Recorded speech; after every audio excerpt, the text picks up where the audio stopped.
This program was recorded on Monday, August the 15th, in the year of our Lord 2016. The opinions expressed by the participants in the following program do not necessarily represent that of this station or its management. From the John DeVita Recording Studio, located in an undisclosed and clandestine location on the great northwest side of our fair city of Chicago, we once again are pleased to be presenting yet another edition of our monthly roundtable panel discussion show, Meet the Chicago Historians. Now here's the guy who started it all, John DeVita. Yay. Well, thank you very much, Rich. From the John DeVita Broadcast Center, welcome, ladies and gentlemen, to another broadcast of Meet the Chicago Historians on the Windy City Hometown Entertainment Network on Monday, August the 15th, the year 2016. The panel today will talk about organized labor, the unions in our history. So sit back and enjoy Meet the Chicago Historians. And now to start today's program, here's our announcer, Mr. Richard Lang.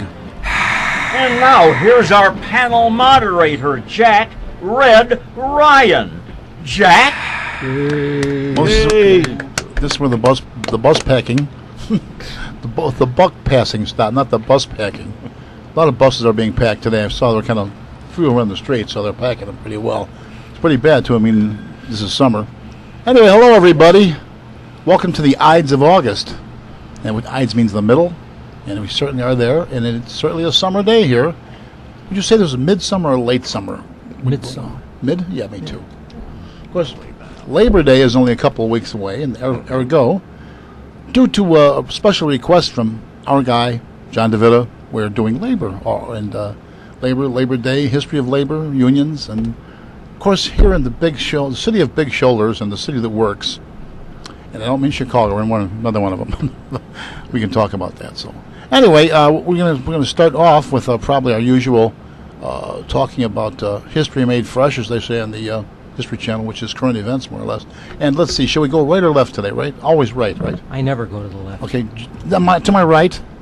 Tom McKenna, retired Chicago police officer, lifelong friend of our moderator, Jack Red Ryan. Of course, when we were growing up, he never went by the name Red. You guys finally grow up? Did that come from that party he joined back in the 19s? That's right. And then when he joined the Communist Party, he assumed the name Red.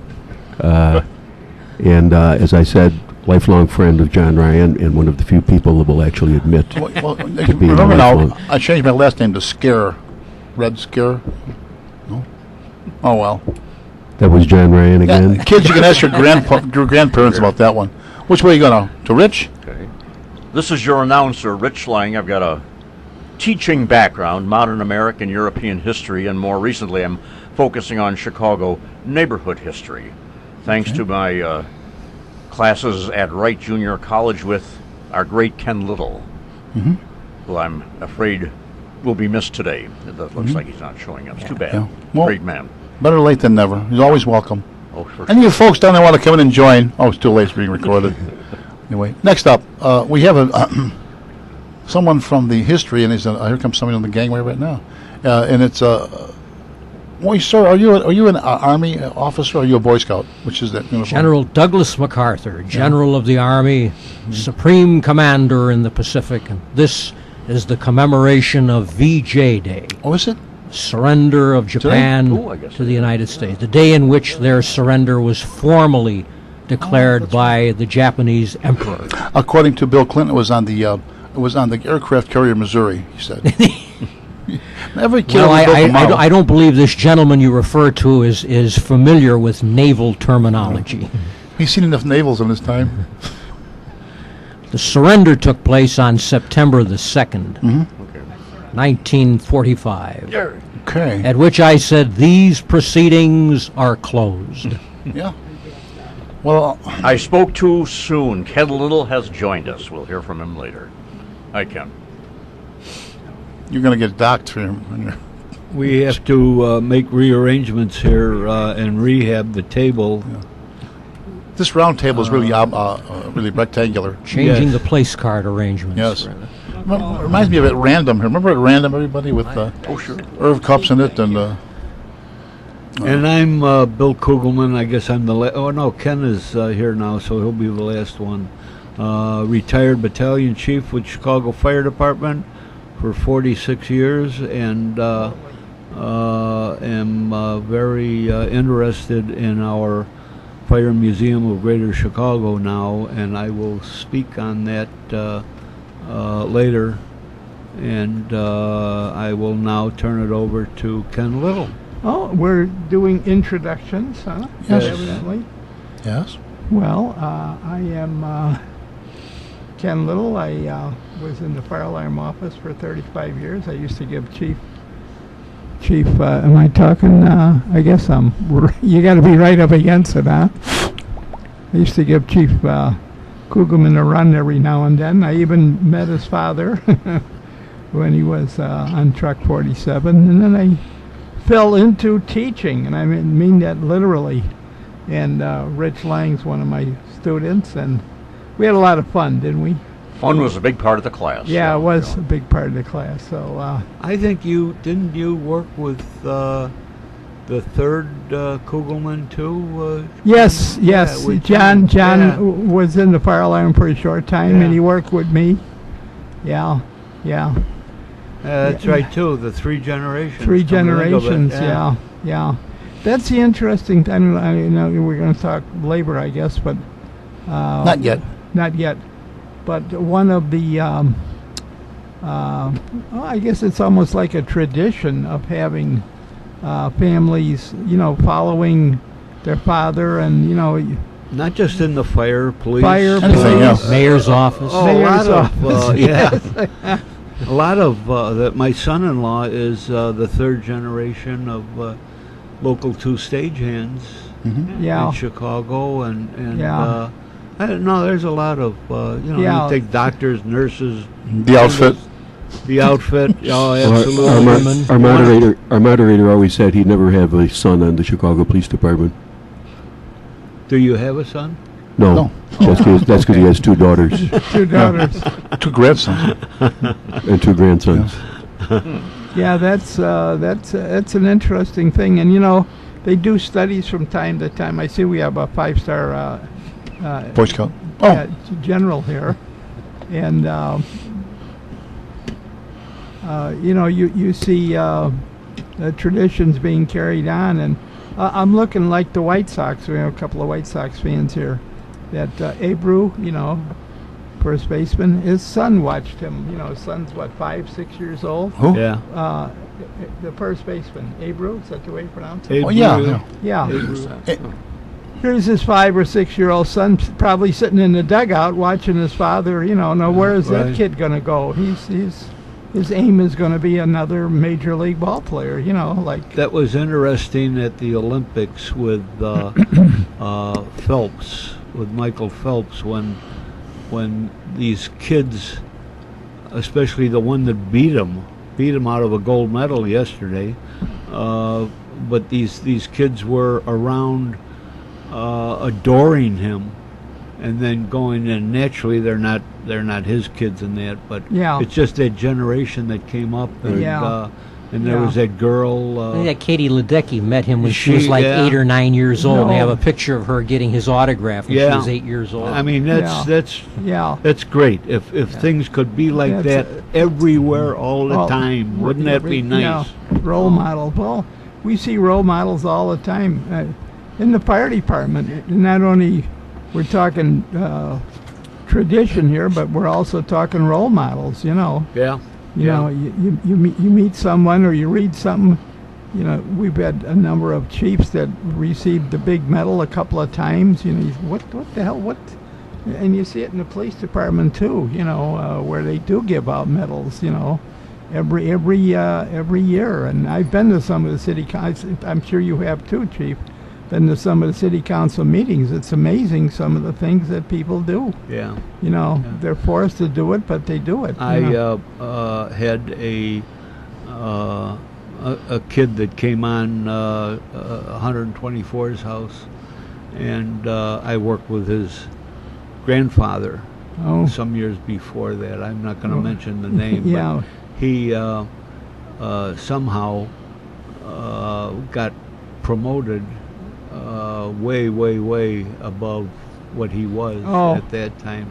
And I met him at a wake somewhere up north, and he sat down next to me, and I says, John, I says, my God, I says, here you are, look at all of that gold and the bugles on you and that. He was a deputy district chief, Oh, or boy. district chief, whatever.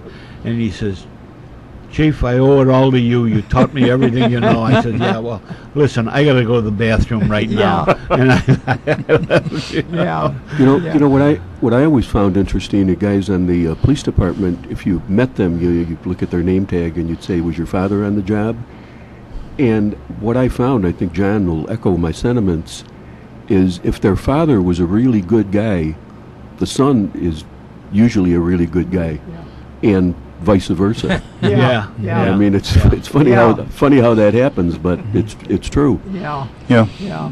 But then on the other hand, it isn't fair to take it out on the son if the father was real putz, you know. No. Right. I saw that happen to a few people. And they, Yes, it Yeah. has. Yeah. It happens in real life too. You know. Oh, yeah. Well, that's not real life. Well, I mean, It's make-believe. You're right. It's make-believe. no. What I meant was where Yeah. you're not in a, you know, with the police department, you have to. They don't give you the job. You got to take an exam. You got to get on a list. You got to wait Yeah. for a promotion or a vacancy, etc. You know, but you see it out in the street too, and you know. Anytime we'd have a little get-together, be it coffee and cake or a promotion party for one of the guys that I, you know, that was with me, and Yeah. the first thing I'd say to him was, listen, don't forget where you came from, kid. Yeah. Right. Just go through your career like that. Don't forget where you came from. Yeah. Well, it makes you feel good. I know when I first went on the job, I was in traffic accident investigation section when they still actually had one, and my father he retired from the CTA after 42 years, and he retired. He was in the training department, and he trained most of the CTA supervisors. So if I ever was investigating an accident with a CTA bus, a supervisor was always called there, and a lot of them would look at my name tag because my father, well, when I first went on the job, he was still working for the CTA, and they'd say, are you any relation to John McKenna? And I'd say, yeah, that's my father. And he'd say, boy, he says, your dad was really a great guy. If there was somebody else there, he'd call him over. He said, hey, Yeah. this is John McKenna's kid. Yeah. Oh, really? How's he doing? Yeah, he was a good guy. I mean, it makes you feel good. I'm Yeah. just gonna say, Nice, didn't you yeah. feel Yeah. good? Yeah, right. Didn't Yeah. you feel good? Oh, yeah. But when they go, oh, really? Oh, Yeah, right. that's, you know. Yeah, That's being Are you- kind, Are you, even. are you John McKenna's kid? Yeah. Okay. Yeah, that's nice. Yeah. Yeah. Yeah, that- What's, that- what's, that- what are we having for lunch? Yeah, yeah. But at least that's he being kind, because what's the saying about my mother said all the time? If you can't say anything nice about somebody, don't say anything at all. That's right. Yeah. I had a mother-in-law was that way. She never said anything sarcastic or mean. But you know, that was very profound what you did say, Tom. More I think about, yeah. And then Well, your dad. I mean, I knew John's dad very well. We grew up together, and John's father was really really a great guy. Solid. you know where it was really proven? His funeral was so long, it was like a politician's funeral, you know, Yeah. or Yeah. big shots. Yeah, The cars that were there. yeah. Then, like my one uncle, I think he had the hearse and one tail car. That's it. Yeah. One Then tail car. hire pallbearers. Did you ever do that when you were Andy Greenusher? You have to work in a funeral, Tom? No, I know they had them. I never Yeah, I was gonna worked say they for actually the did. bigger ones. They had them. You Well, know, they had something any something that I've seen, I know, is very often someone very prominent and very well liked in the community. If they live on and they live to a very advanced age, by the time they die, all the people that knew them and respected them They're are gone or Yes. are in a nursing home, Yeah. perhaps. I mean, I've seen people that were really beloved and popular, but when they passed away, Yeah, they had small funerals because their friends were all gone. All the Yeah. people that knew them were gone. Right, So, yeah. it does happen that That way happens, sometimes. yeah. yeah. Remember George Burns' great comment? said, George, I see you're always romancing these young ladies. Why don't you go out with someone your own age? I said, there isn't anybody my own Everybody age. I own is dead. They're all dead. Another great line of his when they asked him would you plan on living to be 100? He said, well, you live to 99, and then you be very careful for 1 year. Good. Yeah. What does your doctor say about this? Oh, he's been dead for 10 years.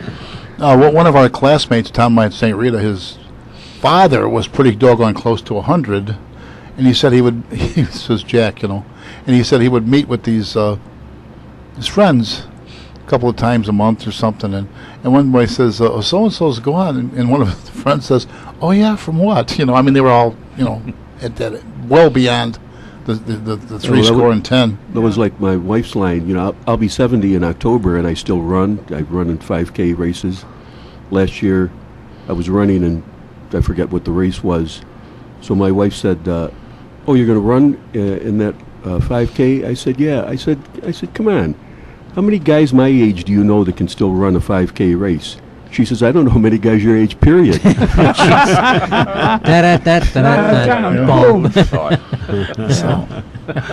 Well, anyway, let's see now. Current events locally. We got anything going locally you want to talk about? Locally, Oh boy. Milwaukee is one thing. Milwaukee is fairly local. Yeah, I would never think, that would happen up there. That's such a. But if you it's a go wonderful up there, thing. Ken, and I still have cousins and people up there that I know, and they're all. This has been going on. They're all very disgusted with the way the neighborhoods are going. Oh, yeah. A lot of problems. Oh, yeah. okay. Oh, a lot of problems. Yeah.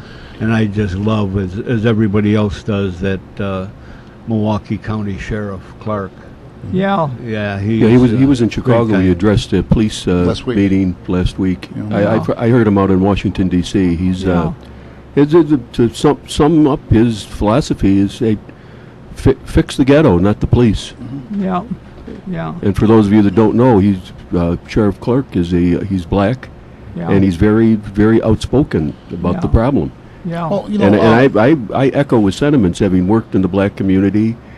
If anyone thinks that the problem in the black community is white police officers, you're sadly mistaken. Yeah. But it's an easy target, Yeah. and the politicians love it because if you're not attacking the politicians or you're not attacking the root of the problem, then great, attack somebody else. You're after Yeah, the right. politicians. Yeah, Yeah, right. Yeah. Now, really and truly, you can say, Tom or myself were speaking from a sort of a biased viewpoint, but if anybody is like ahead of the curve on such situations, the police. I mean, who handles these things? We worked with, we had black commanders, black sergeant, black partners, black training officers, worked in the area that I think, save for the nuns over at Corpus Christi, was all black. Maybe there was a gypsy woman over there too, a fortune teller. So that was it, Yeah. And you learn to learn one thing, that you'll judge a person as a person, for one, and that's what they're not doing in the press and in the one of our candidates is apparently recognizing this Black Lives Matters hate group as representing the community, and they don't. Yeah. They Very far the from thing, it. The thing that really upsets me when they talk about the negative publicity about the relationship between white police officers and black citizens and the black community, as we speak, white police officers are interacting very favorably with black people right now across the country, but it doesn't fit the narrative. Yesterday, or let's see, Saturday, was the famous Bud Billiken parade.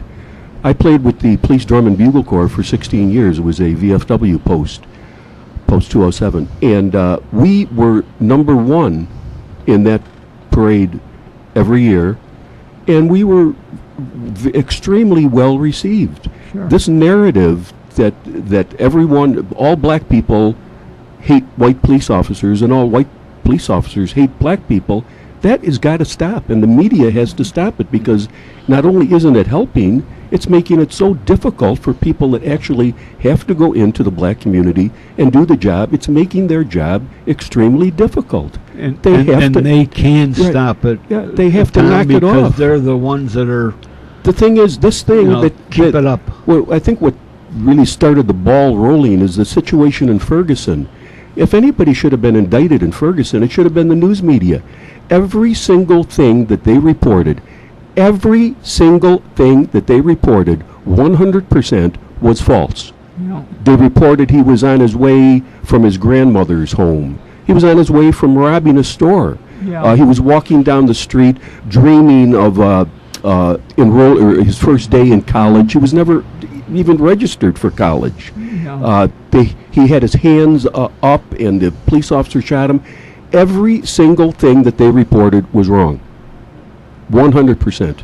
Yeah, and the other thing too, prior to that Trayvon Martin, they always showed a picture of him when he was like 14 years old. He wasn't 14; he was 21 years old or so. You know. They've got a picture on the internet of the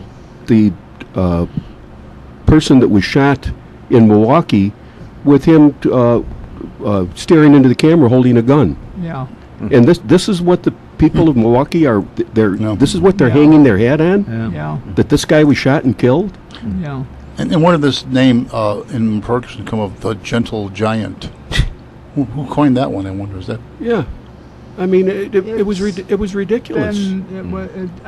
That expression's been used. Yeah, for I a know, but I long mean, who time. hung it on him? Pardon? Who hung it on him? On who? What's his name, Brown? Yeah, Michael Brown, Michael the Brown. gentle giant. Oh. The gentle giant. Oh, Well, that's what I tell people. I say, no matter what you think, if Eric Holder, who was Attorney General at the time, could have found one single thing to hang his hat on to charge that white police officer, don't you think he would have done it? Sure. If he could have found anything.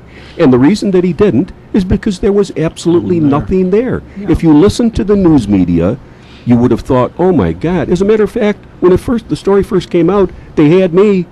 I'm thinking, oh my God. Yeah. There's a black kid standing there with his hands raised in the air and he got shot. That's terrible. It was a total and complete Yeah. lie. Well, the media never lets the truth get in the way of a good story. Yeah. Right, exactly. Yeah. Then those four jerks from the St. Louis Rams, now they're back to Los Angeles, come out introduced with their hands up. Was it four of them or something? Yeah, at the start of a game. Oh, at the start But they of the but they game? won't Yeah. they won't let the Dallas Cowboys put a decal Exactly. on their helmet to Did you support hear that? unity. Yeah. Yeah. Dallas had they want one of the special decal. And there's nothing but a... It was like a star, a small Yeah. decal with a star on But it. they And it won't do wasn't. that. It wasn't. NFL said it doesn't meet it- their standards. Yeah, their right, and high it wasn't. standards. It wasn't necessarily pro police. It was just pro. I Community. think it was called arm in arm. Yeah. You know, where you get Yeah. together and let's fix the problem together. Was it known up in Milwaukee before the first night of rioting that the officer accused of doing the shooting was black? I don't know. I don't know, but shouldn't I make a don't- big difference it to the should- minds it of should- someone you who are would- rioting. Yeah. Right, you would think it should make a difference, but the people, once they get, to quote Sheriff Clark, once you get dipped down into the jungle mentality, the original reason that you're protesting, quote unquote, is lost. I had a veteran tell me years ago, he says, you get enough people together, I don't know if it's a group of nuns, you got a mob, everybody lose their own individual Yeah. identity and they act. And, Yeah. They get call it it. the They mob never would be mentality. Mob friends. mentality. mentality, Yeah. yeah. Of course, on the other hand, they had nuns that were pretty mob-like without a mob. Handling people like you, they probably had to be. Well, You know. No, you're right. Yeah, that's true. Well, it sure was superior to a day when. Did you ever think we'd have to have armed policemen in schools like that? Oh, by the way, here's the item about school and police. The Baltimore board of ed, whatever they are, educational system. They have special police to come and work in the. I don't know if it's secondary employment or what in the schools. Now they're not allowing them to carry a gun in the school. There was just an item the other day. Now is that?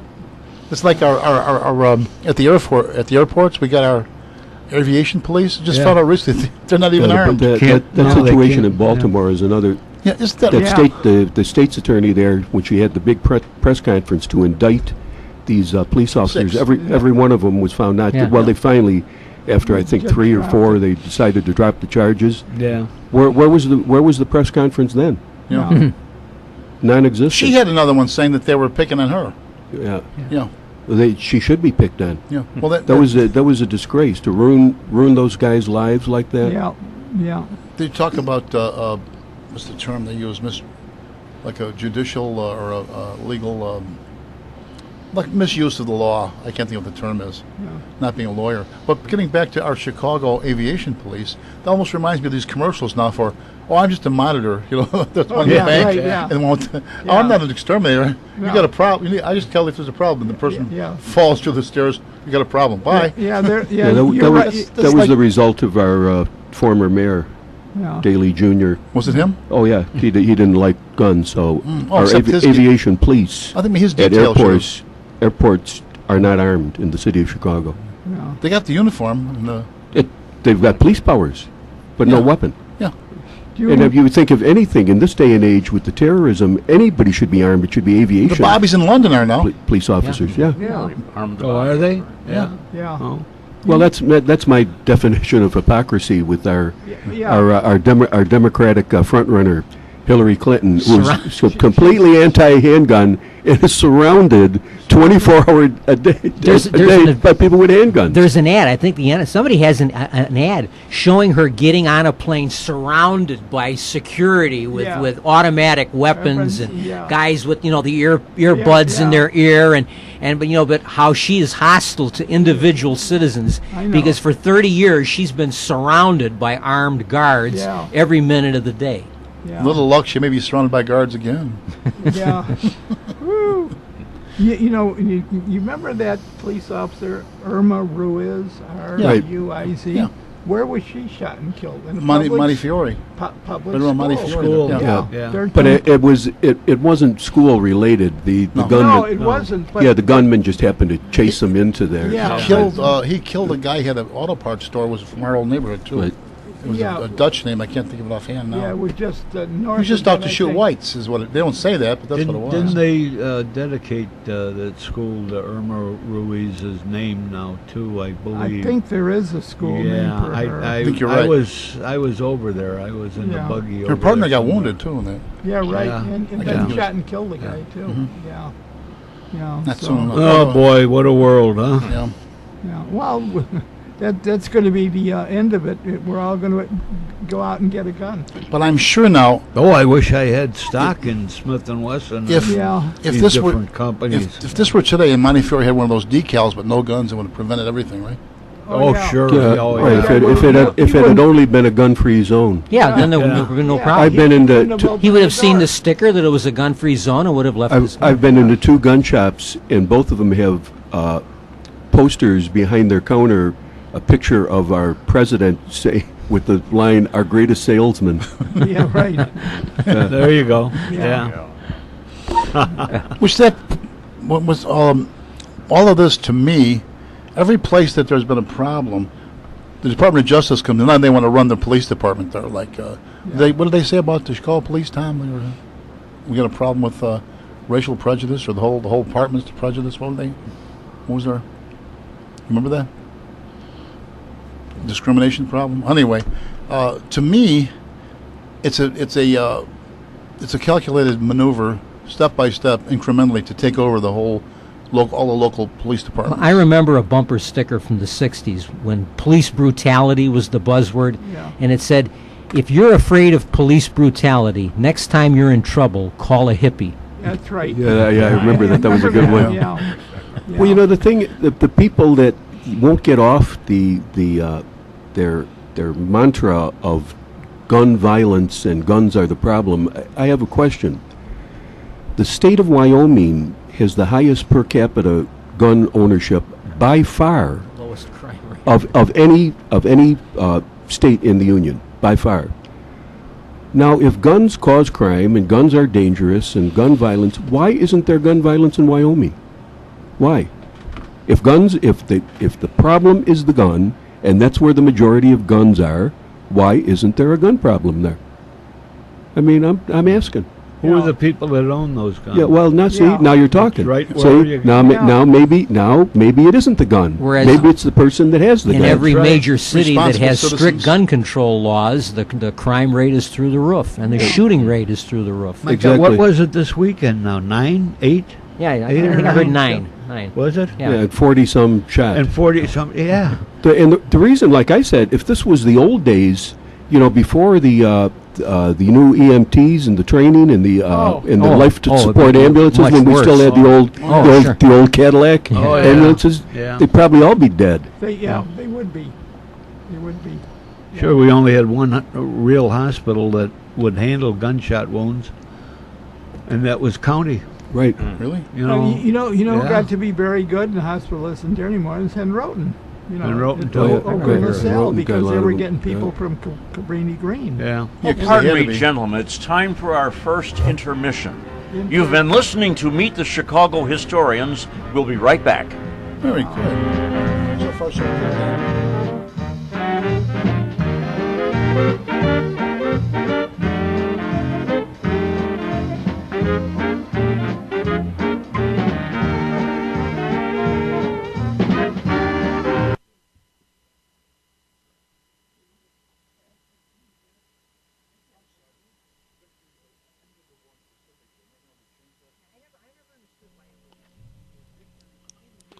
Friends, are you looking for a place to have some printing done?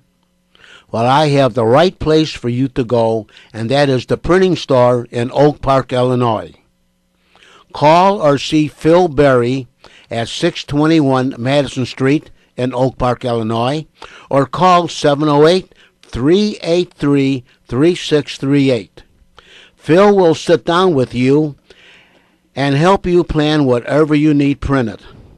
Now, his products are brochures, booklets, business cards, catalogs, envelopes, letterheads, flyers, invitations, newsletters, notepads, menus, mailers, manuals, labels, posters, postcards, price lists, NCR forms, sell sheets, table tents, pocket folders, and presentation forms.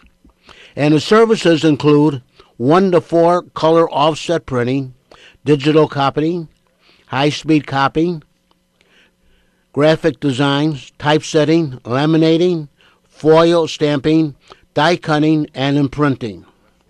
And he also has a complete bindery service, which includes booklets, cutting, scoring, folding, numbering, padding, and drilling. So once again, for all your printing needs, see or call Phil Berry at the printing store at 621 Madison Street in Oak Park, Illinois, or call 708-383-3638. And once again, they are located at Madison Street and Clarence Avenue, just east of Oak Park Avenue. And it's at 621 Madison Street in Oak Park, or call 708-383-3638 and ask to speak to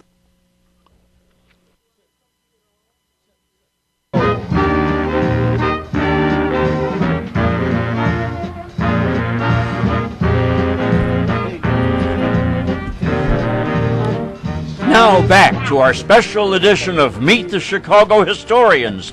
Jack? Casey, excuse me, Kate just gave me a kiss here.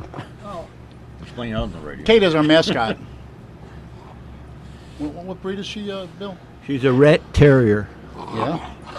And, certified, licensed drug sniffer. And I think she just spotted a rat. And now she had a career in law enforcement, right? Correct? yes, she did. Can you Yes, tell she us did. about that? Oh, Well, a couple of members of the police department saw her in my car one day at the mass, and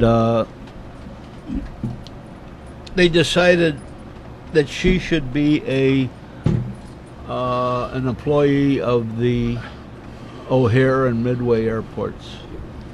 They were trying to use beagles out there instead of big dogs, and beagles are just dumb.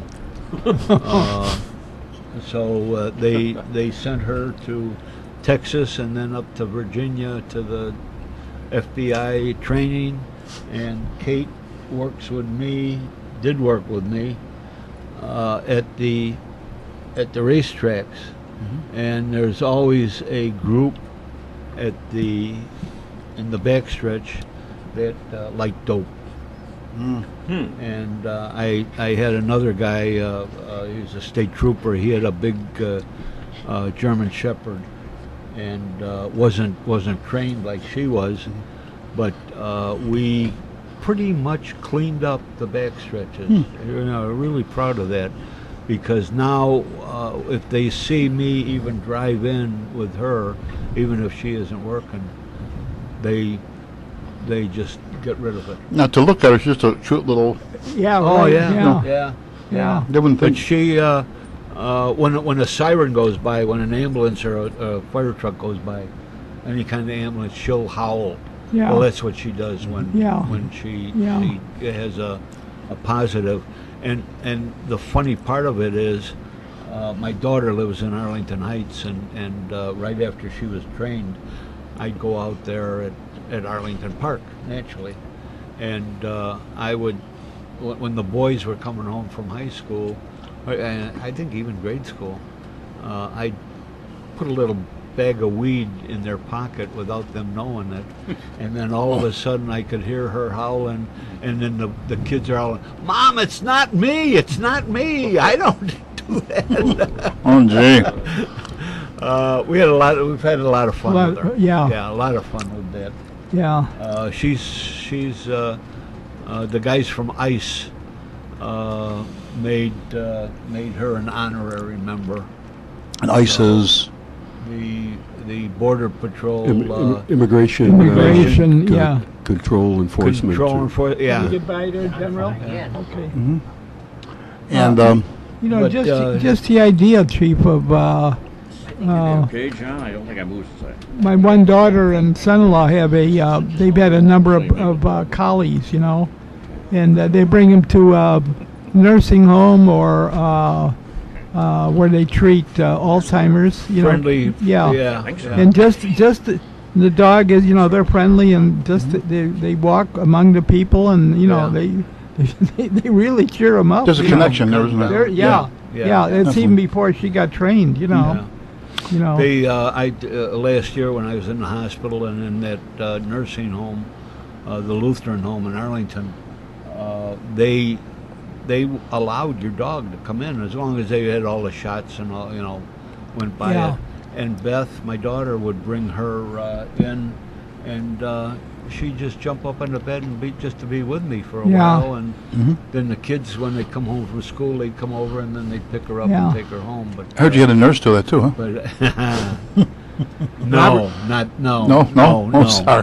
Do you remember that story about a cat that was like a pet or whatever, a mascot in a nursing home, and it could detect somehow that people were going to pass away, and it wouldn't go into their room or something. You know what I mean? Yeah, I saw that. I don't know what that was all about, but animals are a lot. What would you say? Did you read about that in Catechism? No, I didn't. No. Robert Louis Stevenson, the great British author, was a noted lover of dogs. And someone once asked him if he thought God would permit dogs in heaven. And he said, "Permit them? They'll be there ahead of any of us." Well done, yeah. Yeah. By the way, I see that our panel, we have a little difference in composition. General MacArthur has left us. And what is your name, sir? Who's You just joined? John Escacholco. I'm his We never did special, get your name special before. aide and advance man It was, for General of the Army Douglas MacArthur. It was decommissioned.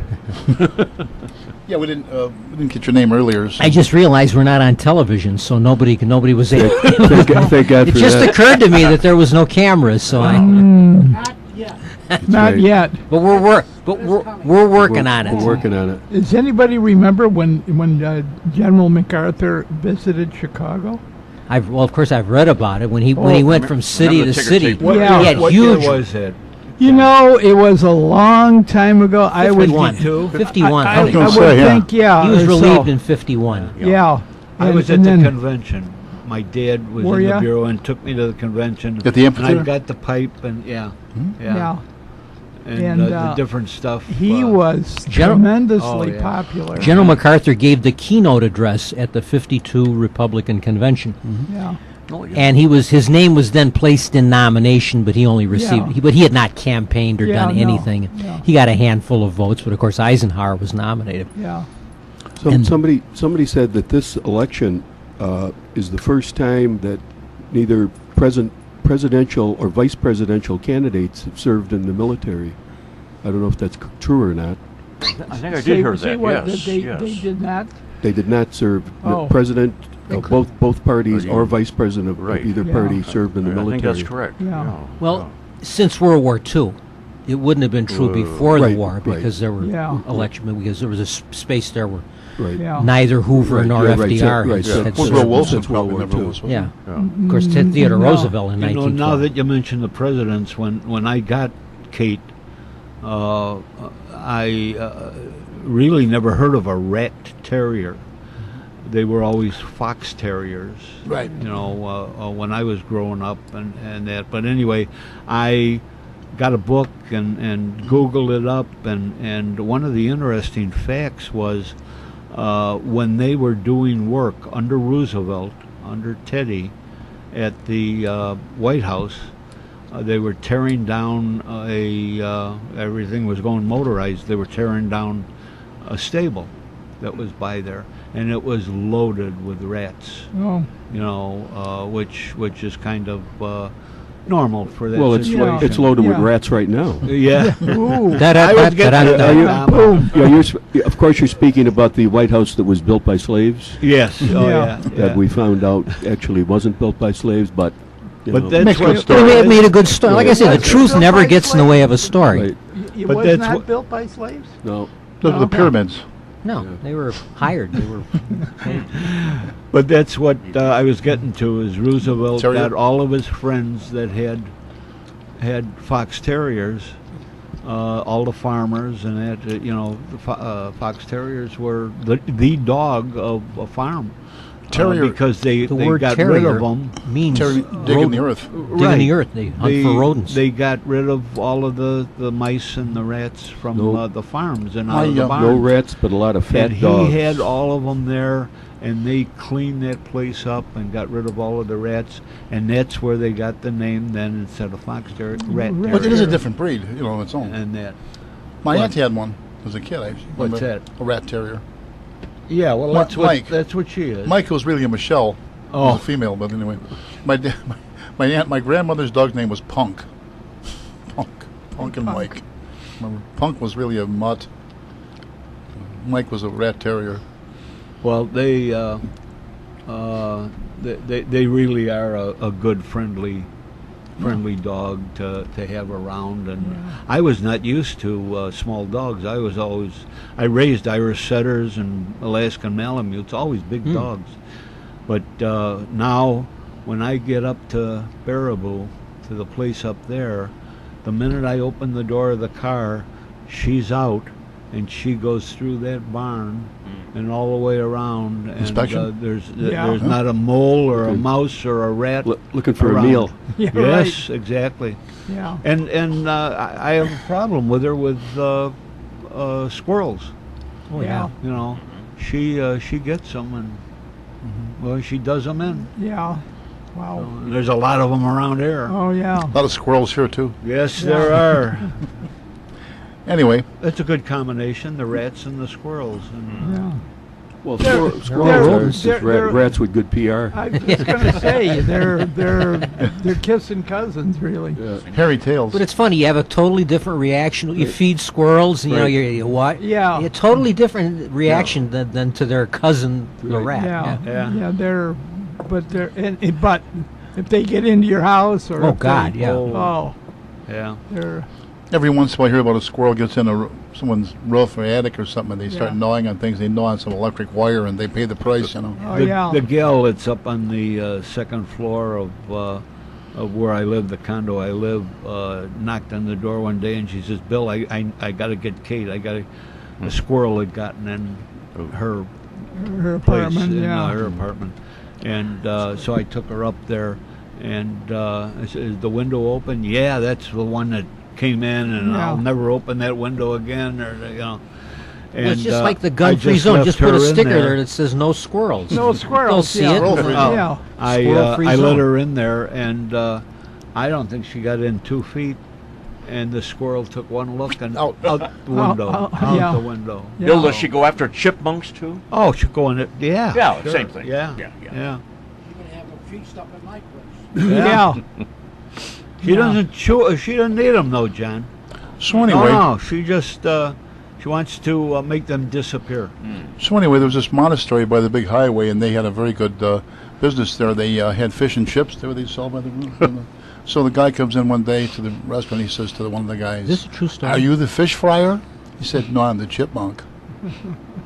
Ooh. That was Da John, da da da da da. once again, that was John Ryan. Bum bum ba bum bum ba bum ba bum ba I'll bum. put it on my Uncle Bob. He's not around anymore. So anyway, what we're talking about this different this tour that seems to be going around the country of indicting police departments for what has been happening, and it seems to be followed up by always Department of Justice coming in. It looks to me like there's the actual plan by this administration, which we hope is not going to be around much. Well, at least I hope it's not going to be around much longer. To go for a national police department, which Hillary Clinton has already mentioned in one of her talks, getting a national police department. They've done it in other cities, I see, and right now Chicago is under investigation by the Department of Justice. So Rahm, somebody set it up. Somebody dropped a dime.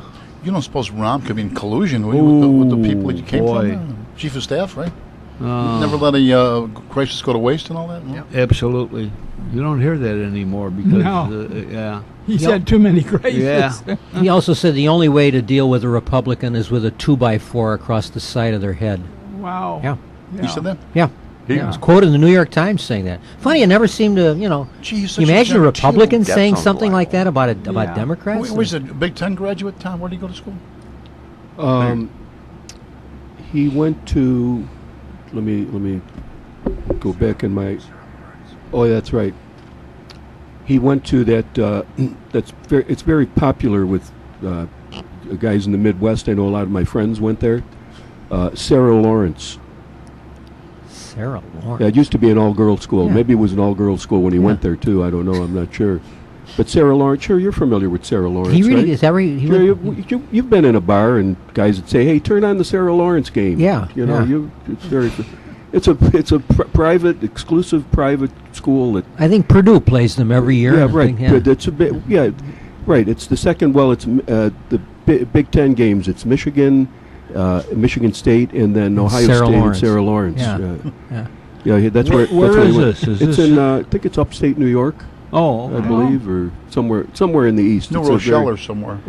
Yeah, right. It's that's where. So he would say that. Well, the reason I'm saying that is he passes himself off as a Chicago street thug, and as we all know, there's a lot of Chicago street thugs walking around with Sarah Lawrence sweatshirts on. I don't think he ever lived in Chicago either. I think he grew up in the Well, suburbs. his father moved out of Chicago to go to get to better schools and free tuition. Naturally, originally I think he was born in Chicago. Then they Speaking of moved tuition, to. what kind of tuition does Sarah Lawrence have? I think the last time I checked, it was bordered on like $40,000 a year. Or It's the something. most expensive in the country. Isn't it? Yeah, it's one of them. Who Yeah, was Sarah Lawrence? The daughter of the daughter of the guy who started the place on his own estate. Gertrude Lawrence's sister. He was a real estate developer. I read that part. Yeah. It used to be like a real exclusive girls like finishing school. Where girls didn't go to like college. Radcliffe. Yeah, and, they didn't go to college. They just went to Bryn Mawr. yeah. Like finishing school. Yeah. So No that's- making out there. So that's where our Chicago street thug went to school, Sarah Lawrence. Not to be confused with the kitchens of Sarah Lee. Yeah. Okay? Right? Let's see. Oh, boy. Anyway, where do we go from here? Come on, current events. Let's hear the state. Now I see there's a push on for term limits. Anybody got any See a lot of by Governor Quinn. television advertisements for term limits.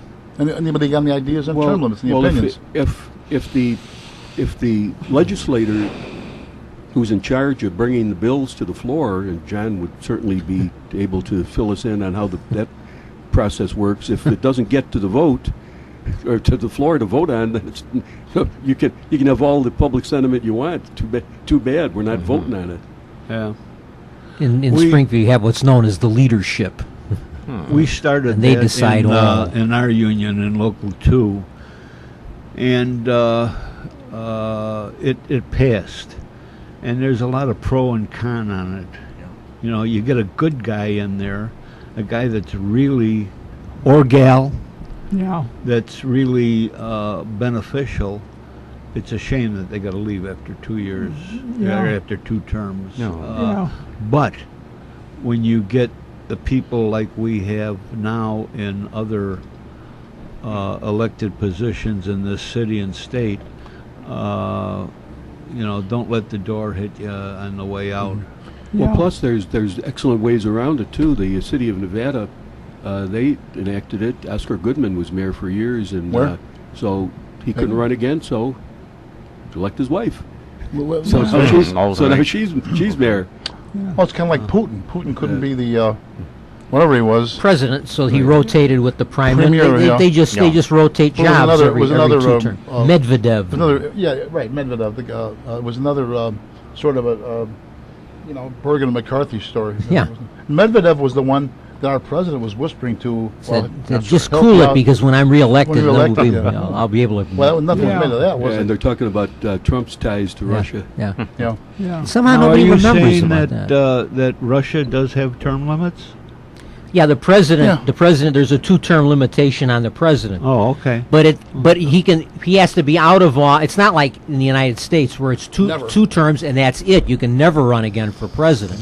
There you can run for 2 Right. terms, then you're out for 1 term and come back, which is what Putin has done. He was the premier for one term. Yeah, then or he something. just changed jobs with he became the prime minister. No. Medvedev Yeah, that's became what Medvedev kept the seat warm for 4 years, and then Putin and And Brady. well, plus look, our boy Bill Clinton is going to be get back in He'll the be White back House. in the White House. Ladies, I'm back. Hide your interns and And remember, if we had Secretary. presidential term limits, FDR would not have been president No. during World War No. II. No, yeah. It was only a tradition before that, wasn't it? Because of Washington Yeah. stepping Right, down. Washington had established stepped down it, after right, 2 right. terms. Jefferson did the same, and that pretty much locked it in that was the way Now, it is should that be. the only office with term limits on it like that? Or?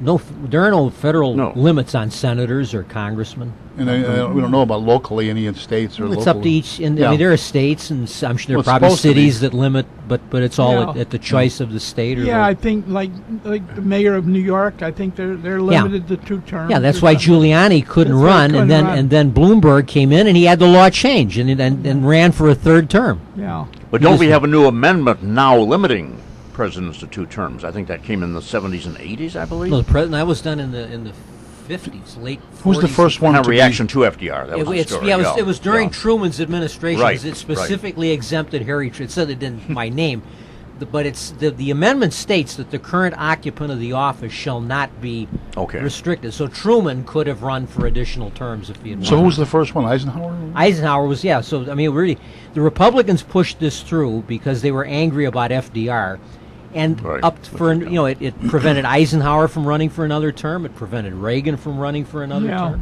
Yeah. So Well, let's for you young kids out there, Franklin D. Roosevelt won elections in 1932, 36, 1940, 1944, died in early 1945, was succeeded by Harry Truman. So, Yeah. Bob Hope was once entertaining at an event where FDR was present. And this was, I think, in '44, and he says, I want to tell you, I've always voted for President Roosevelt. My father before me always voted for President My Roosevelt. grandfather voted for President Roosevelt. when I was in missing persons down at the office, we were talking about who was president when they were born, and a couple of us said Truman, and then one lady said, no, it was Roosevelt. I said, which one? So didn't go over too bad. But she got a kick out of it. Real diplomat. Yeah, that was on purpose. You know, they're talking about voter IDs and voter registration about the Democrats. Well, the Democrats are against the wall, and against identification to vote. But at their convention, it was surrounded by a wall, and you needed 2 pieces of identification. Yeah, 9 Yeah. checkpoints. Yeah, right. Right, yeah. Yeah, so Now, go, why go could- figure that out. Why can anyone High be, hypocrisy. Yeah. why can anyone be against identification to vote and having a sieve for a southern border? Gee, could they be getting millions of voters automatically? Well, I said you think? that I have the quickest solution to stop immigration from our southern border is when they cross the border, register them as Republicans. The wall will be built tomorrow. I actually heard of a story like that. Joe Langan was my old neighbor. He's now gone. He worked precinct in the 14th Ward for years. He was a precinct captain or whatever. And he said they had some Republican precinct captain who was of Mexican descent. He would go to the people and say, "You have to vote Republican because we are from the Republic of Mexico." It was working. How's that? Yeah. Cute. One of my sons is sort of a national historian, and this is something, John, you would appreciate. President Washington refused to take a salary in his first term. I didn't know that. Yeah. However, he did keep Expen- track of his Expense expenses. accounts, yeah. Yeah. Yeah. And when they totaled more than $250,000, they said, "No, let's put him on a salary," and that's what the original salary was, $250,000. I mean, he didn't want to take a salary at all, huh? Pardon? Who was the last guy in Chicago did that? What's that? $1 a year man, Morris B. Sachs, treasurer. Yes. He did it for $1 a year. Did he do it for $1 a Yeah. year? Oh, yeah. Yeah. Morris B. Sachs was he was an immigrant, orphan, Jewish kid from Lithuania. I read about this. Comes to Chicago and starts some little business, which made grow, and eventually had a couple of stores. The original one was down on 66th and Halsted. Halsted, yeah. Right, his big one. He had one downtown. He had one in He somewhere had else, one on Northville. Milwaukee Avenue. at Milwaukee, Diversey. okay. And just before his death, he had one downtown. Now, I can remember Mike Tynan and myself, our friend Mike Tynan from school, we went and filled out applications to work there, and they called, but they went, "Are you going back to school next fall?" I said, "Yeah." Well, they didn't call us then. So Yeah. anyway, but he was candidate along with Mayor Kennelly, who was the guy before Richard J. Daley, to be treasurer. And then, of course, Kennelly lost to Daley in the primary, but they retained Morris B. Sachs as treasurer, and he was for $1 a year. He said the rest of the salary went to charity. Wow. I got my first suit from Morris B. Sachs. Yeah. Communion suit? Huh? Yeah. Yeah. I think I might have- it wasn't my. No, I think it my. Well, then I wouldn't have been my first. My first big boy suit. I forget why I was going to prom or He whatever. advertised on television. Yeah. Yeah, He would be on he had an television. amateur singing. Yeah, show, it had the didn't he, or something? Morris amateur B. hour. Sachs Morris amateur B. hour. It was on Sachs, radio yeah. originally. Amateur Amateur hour, hour. yeah. Yeah. Yeah, I remember. They would Yeah. sing a lot of, let's see, Sunny Side of the Street was popular then, and what else? So I remember people coming on there, and the famous joke is, "Honest, Mr. Sachs, I never took a lesson in my life." He goes, "Yes, I know." And he Yeah. also So he was made the his Ted Mack of Chicago. Right. he also made his Yeah. money selling door to door in Irish neighborhoods. So he would sponsor the St. Patrick's Day parade, and his co-host was Bob Murphy on television. I remember that. So Oh, yeah. yes, I know. I understand he was a really great guy, too. Well, I worked Yeah. one of my part-time jobs was at S.A. Peck and Company. Was at 55 East Washington, big jewelry outfit. So I was among other Pittsfield things. building, right? Pittsfield, right? Pitts- Correct. yeah. And Pittsfield, not Pittsburgh. No, Pittsfield building, Pittsfield. and it was be at the door among not just being around like most security jobs are, and you find who's coming in, who they want to see. Young kid comes in, he says to see the boss, Mr. Goinshore, and I said, "Well, what is your name?" He says, "Morris B. Sachs III." So when I told him, Mr. Goinshore came up, said, "That is Morris B. Sachs' grandson." So Yeah. anyway, that's someone. If you young kids don't know about it, read about them. It's a big part Yeah. of Chicago history. Yeah. You young kids, I'm talking about you John, you Tom, and you Mike, Yeah. Yeah. you Ken. Yeah. Even let's see, where's Kate? How old is Kate, by the way, Bill? 9. She's 9. Oh, Yep, she's 9. 9. I wonder who persuaded Morris B. Sachs to get into politics at that point. I don't know, but I think it was Kennelly ran on sort of a clean I government, think you're right, yeah. you know, Yeah. nonpartisan. Yeah. He wanted civic leaders. alternative to and Daley, yeah, I right. think that was part of Kennelly's ticket. Yeah. there's the famous photo. No of wonder they lost. Yeah. There's the phone. This town ain't ready Kennelly's just for about in tears, reform. and Moresby Sachs is hugging him, and he's in tears when the Yeah, Yeah, right. Yeah, when they famous didn't, picture. in I've J1. seen that picture, yeah. they didn't Yeah. slate him. Yeah, he was off. yeah, yeah. Okay. And it's time. Speaking of being off, right, Rich? Well, you're listening to Meet the Chicago Historians, and we thank you for it. We'll be right back. You know who I was talking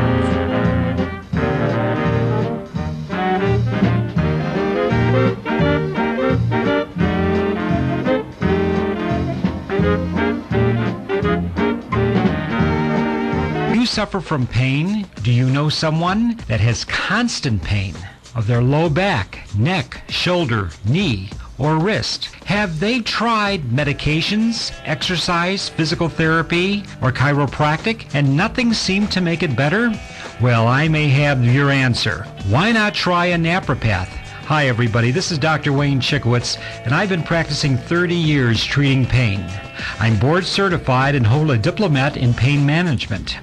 For your convenience, we have 2 locations. In Cicero, 3602 South 61st Avenue, 708-656-7000, or in Villa Park at 122 West St. Charles Road, Suite 1A, 630-833-4007. Why not try a napropath and stop the pain today? Now back to our show. Jack? That's right, Jack. That's right, Jack. Is that right, Jack? It's the Los Angeles Rams against the Baltimore Orioles. Hey, it is the Los Angeles Rams again. Yeah. I wrote in my one. I'm writing a little column now and again for the. I sent it to you guys those of you who have computers for the Southwest News Herald. They said they were playing the once and future Los Angeles Rams. But you know that they anybody remember that game where it was like 1966? It may have been the first game or the second game of the season. Friday night from the Coliseum, and it's a real tight game. Los Angeles Rams, Chicago Bears visiting. Chicago Bears with people like Gale Sayers and Dick Butkus, Rudy Bukic quarterback, Byron Piccolo, you name a whole bunch of people. That Bears, a very good team. And then some jerk decides to run on the field. Remember that? Yeah. He's running, and the camera show. Who goes to tackle him? Only one guy, Mike Ditka. Taking them, boom. He didn't hit him hard or anything. He actually got some nasty letters about it, but not mostly. They were of Johnny Morris was talking about that. He says, "We're in the huddle," but Ditka says, "Wait a minute, I'll be right back." Boom. Ditka said, hey, some cop or security guy's gonna get a heart attack chasing this jerk. Yeah. Who was at a baseball game? Rick Mundy. Was it Rick Monday chased the guy that was He's burning the flag? burning He the flag. snatched the flag away from him. He was going to burn it. flag, Yeah. But I think it was in L.A., wasn't it? Yeah, it wasn't here. It was. Yeah. Was he with the Dodgers then or the Cubs? No, I think he's with the Cubs. That's the Was it? Yeah, thing. yeah, it He was the snatched it Cubs. away. He got. Yeah. Oh, he got it. Yeah. That was in that same era. That was the yes. Yeah. Yeah. I just. I'm very surprised more of that isn't going on. Yeah. Yeah. Tell you the truth. Don't let him know about it. Yeah. Good thing that sports fan. So.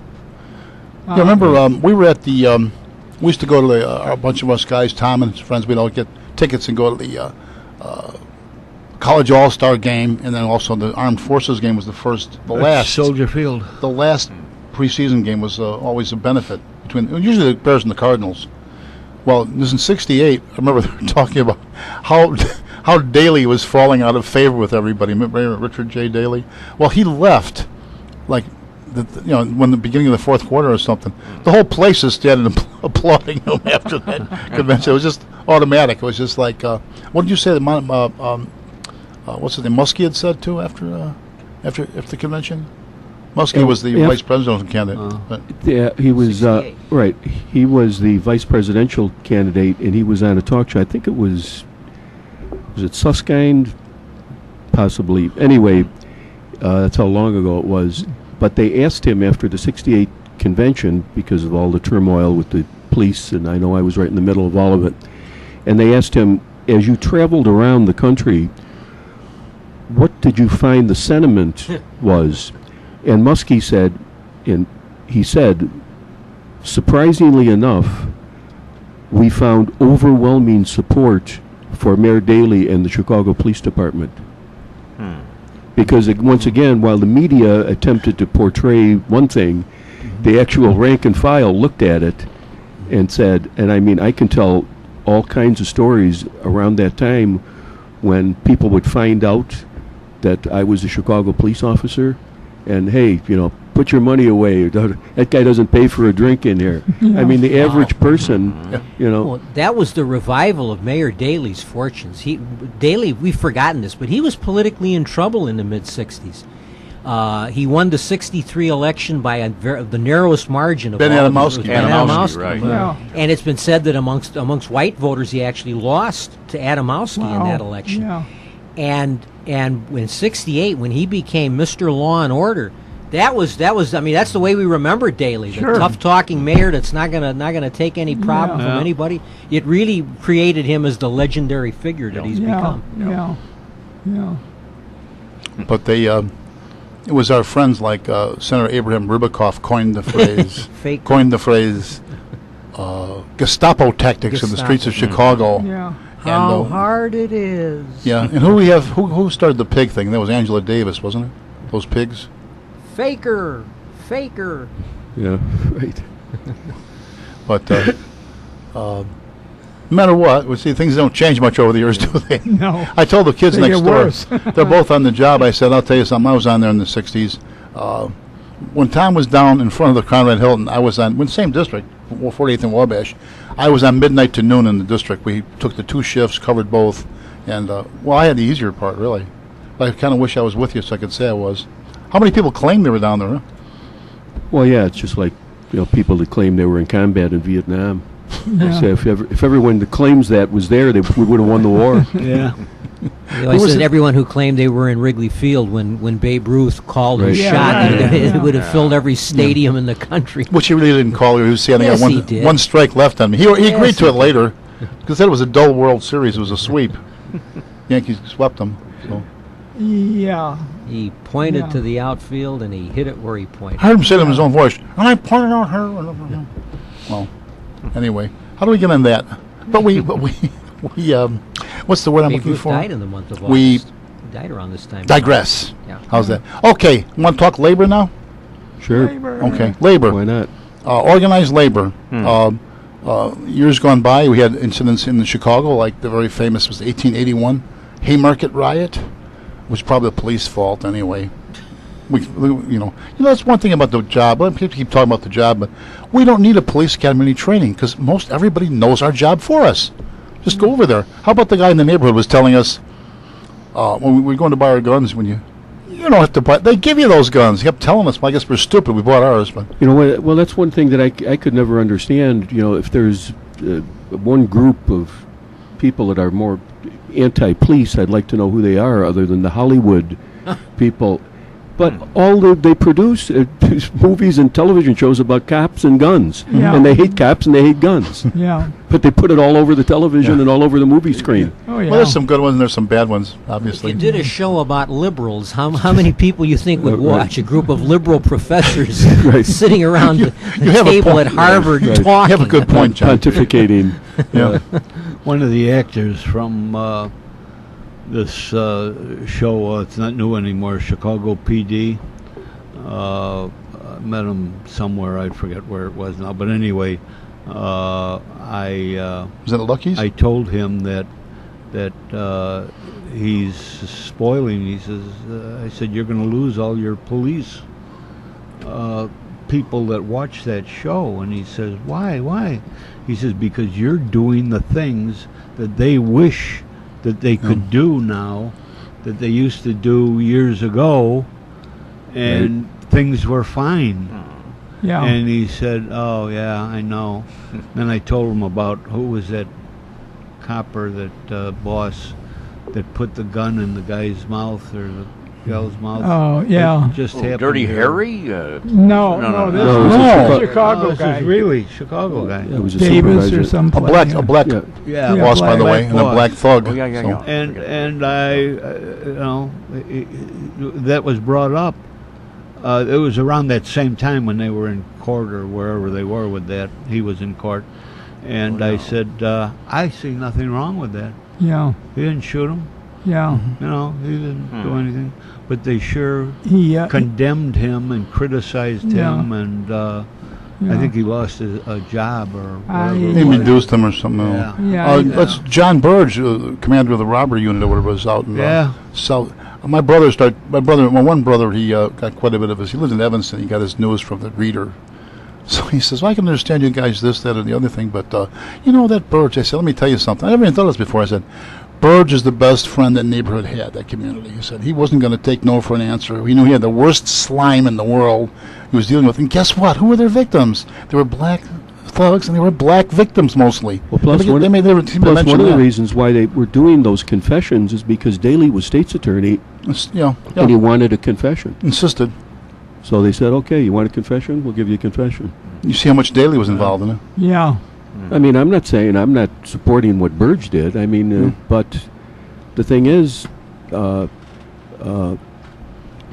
these were, when they say that someone was acquitted of a crime, it does not mean that they didn't commit the crime. Right. So, Oh.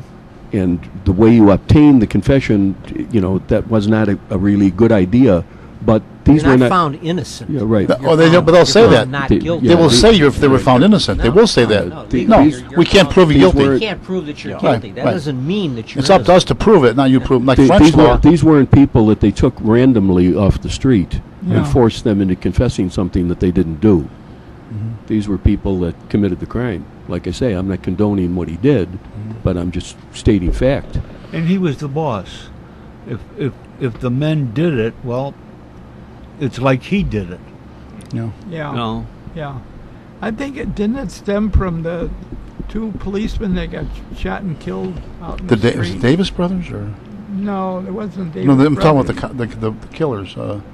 Oh, I don't know. Yeah. Yeah, And yeah, I that know was you're out, talking about. It was out south somewhere, Bozak and Van Schack, was it? Or I know it was. I remember the incident Yeah, very and well. I think that Yeah. just really. That You could know. be Van Schack because his Yeah. brother Well, John Fahey, worked for Fahey me. and O'Brien were Okay. killed on the same day, and then like 3 days later, there was another police officer shot. These two guys they were partners. Yeah. An interesting fact, and I knock on wood every time I say this. People tell me, "Oh, don't say that, Tom. You'll jinx it." But we've gone like 3 years in the Chicago Police Department without an officer being shot and killed. It's the first time that That's I was on the job for 34 years, and there wasn't 1 year that I was on the job where there wasn't a police officer shot and killed in the line of duty. Oh, yeah. yeah. And the reason that I know that is I go to Washington, D.C. every year for the National Memorial. Now, there's been some died in the line of duty, and their historical names go on the wall, like people that were died in the line of duty before they actually designated it death in the line of Oh, duty, and yeah, they they put pick it up from they the put their past, names. yeah. See, for years there was a big controversy. There was died in the line of duty, killed in the line of duty, died while on duty. Yeah. Yeah. So they Yeah. made it said, hey, wait a second, was he working? Yeah. Yeah. Is he dead? Yeah. Yeah. Okay. That's it. Case closed. Well, that's the federal Right. guideline that they're following now. They made a deal with money. a friend of ours, John Lyons. Corky Lyons died in the car wreck. I want to say around 1992. Pursuit, and for the longest time they wouldn't recognize his as a duty related. So now, if you're working Go ahead. and you die, yeah, Yeah. it's line He of was, duty. he was on duty. yeah, it's driving Yeah. that accident. Yeah. Well, the fire department too. You had people, they had people. One of the things sliding down poles. They had, but they were probably responding to an alarm. What happens? The guy has a heart attack It's while he's always- on watch or something. My argument in negotiations was that are you going to tell me that a lieutenant or an officer that was assigned to the Fire Prevention Bureau and he had a stroke there, or maybe a file cabinet fell on him and killed him, and then Yeah. you're going to tell me he didn't die on duty? On duty. On yeah. duty. Yeah. No. Yeah. Right, it wasn't necessarily I'm glad they in the line of duty, cleaned that, but it was while right. on duty. Yeah. Right. Yeah. They Yeah, didn't. that was the big thing. I know, being in major accident investigation for as long as I was, that was the big thing about when a police officer was killed in a car accident on duty, Yeah. and trying to ascertain if, in fact, he was responding to a call. Yeah. Because if he wasn't responding to a call, then it wasn't technically in the line of duty. So, needless to say, anyone that I investigated, he was, in fact, responding to a call. Yeah. Yeah. How many? I mean, are Who you was kidding? it? Are you kidding me? What was her name now? Robinson? No, it wasn't Robinson. Died. He was on. He was doing second. What do you guys call it? Secondary employment or something? Secondary employment. Security?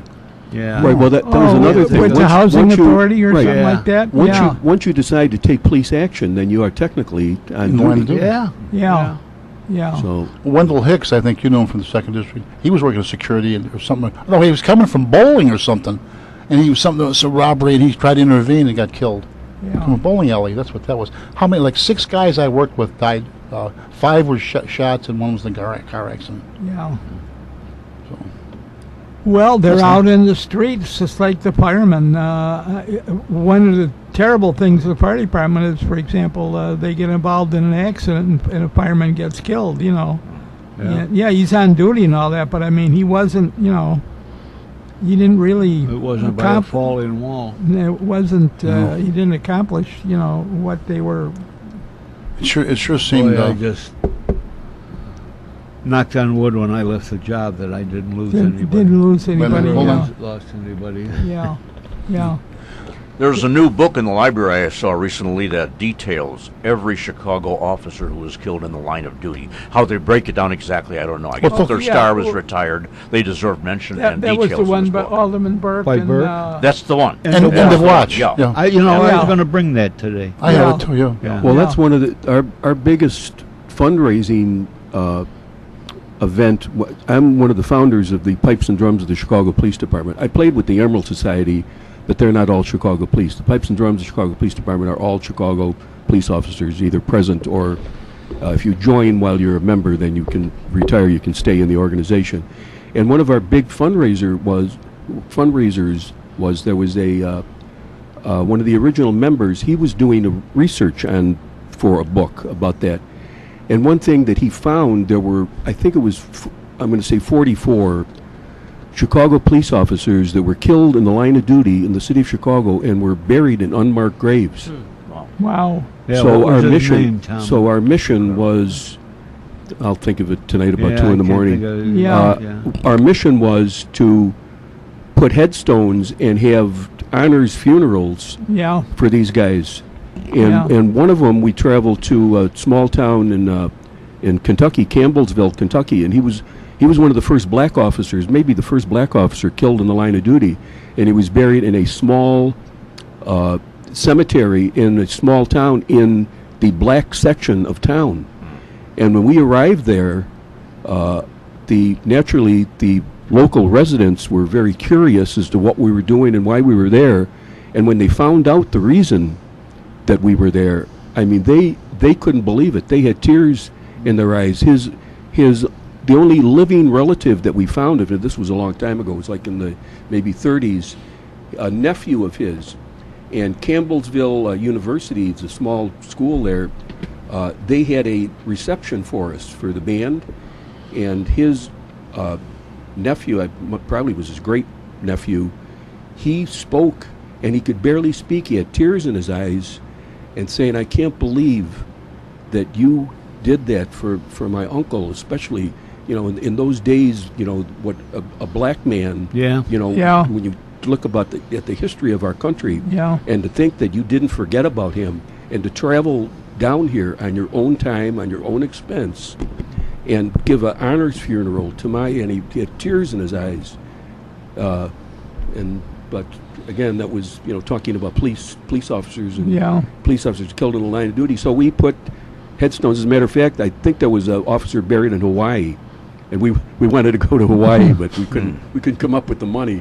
But Gonna drive? But we travel around Kentucky, Indiana, several in Chicago, and put headstones because Yeah. and I know anybody I tell this to and told the story to, they said, "Man, that's a disgrace." Yeah. Aren't you an honorary Kentucky colonel too? No, right. That's when the Campbellsville University in Kentucky, the president of the university, he was so impressed by what we did, he recommended all of the band members to be inducted into the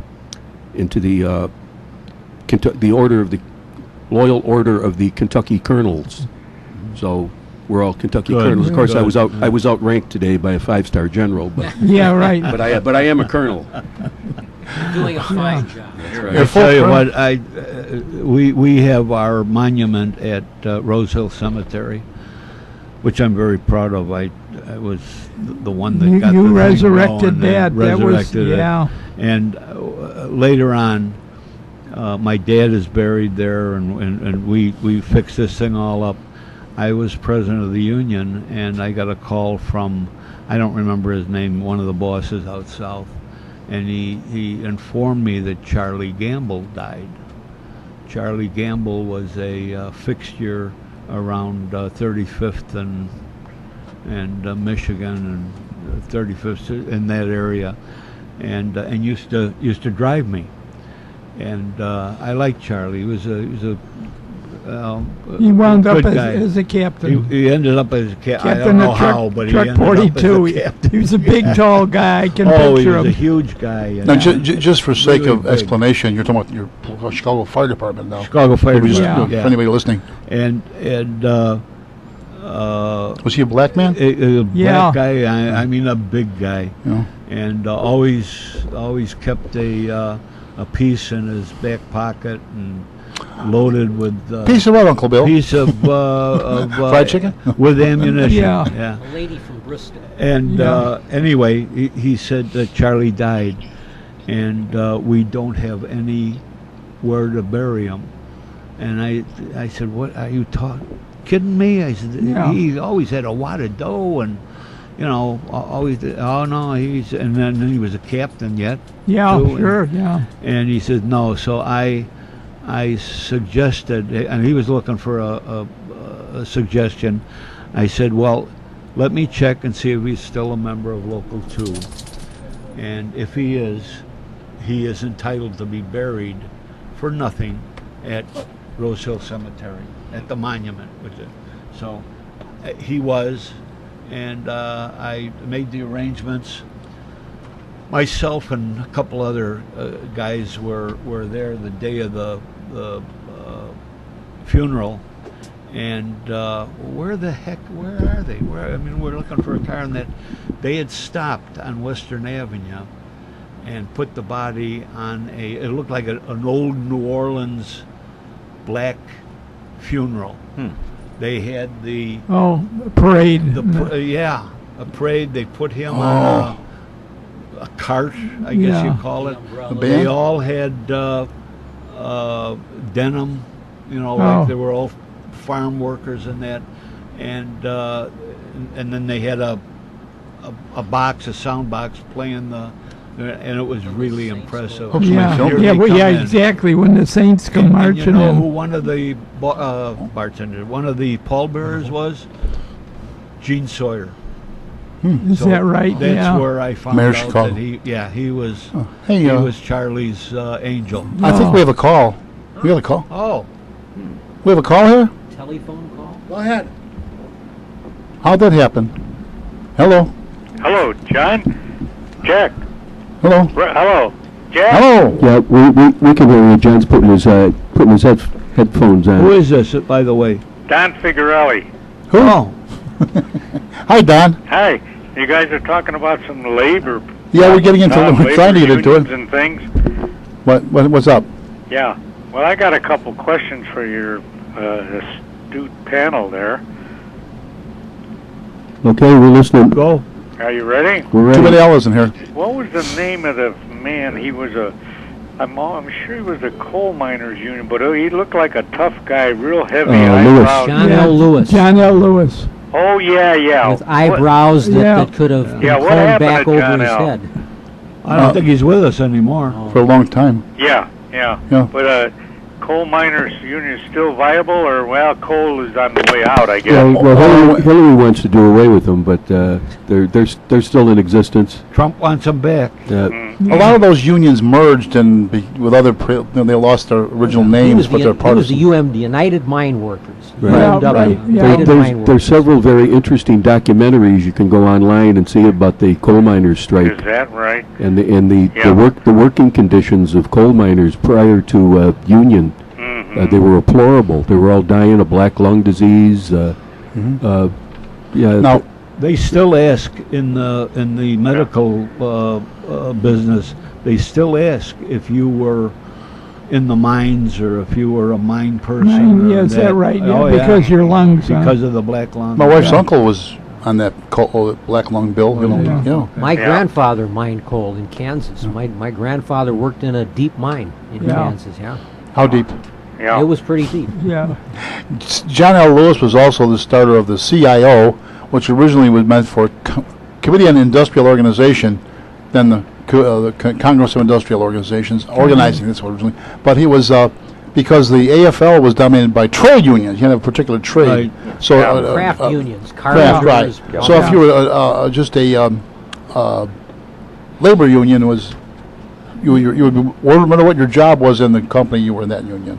And of course, they later merged with, came back being the AFL still. CIO, the AFL. CIO. Yeah. The reason I said deep mine is there's the distinction in coal mining between deep mines, which is what you think of the guys with picks and Strip mine. shovels in a tunnel, and strip mining, which is when they bring in Yeah. huge drag lines and they just Yeah. dig the surface. They of rape the the earth land. out. Yeah. You Yeah. know.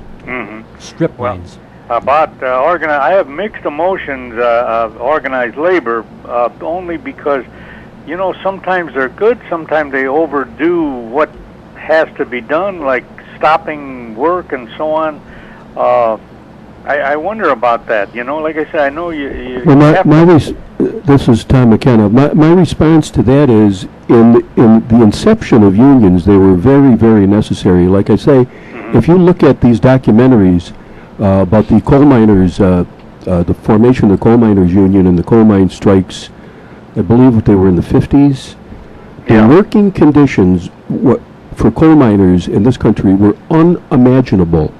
They were deplorable. They were you work in the mines and then you died from black lung disease, and you sat in the front porch of the company home, and you just slowly and surely died. Anything that the workers tried to do to improve their conditions was shot down, excuse the pun, by the mines. Like I say, if you look at this documentary, you have no choice but to agree with me that something needed to be done to improve the conditions of the coal miners.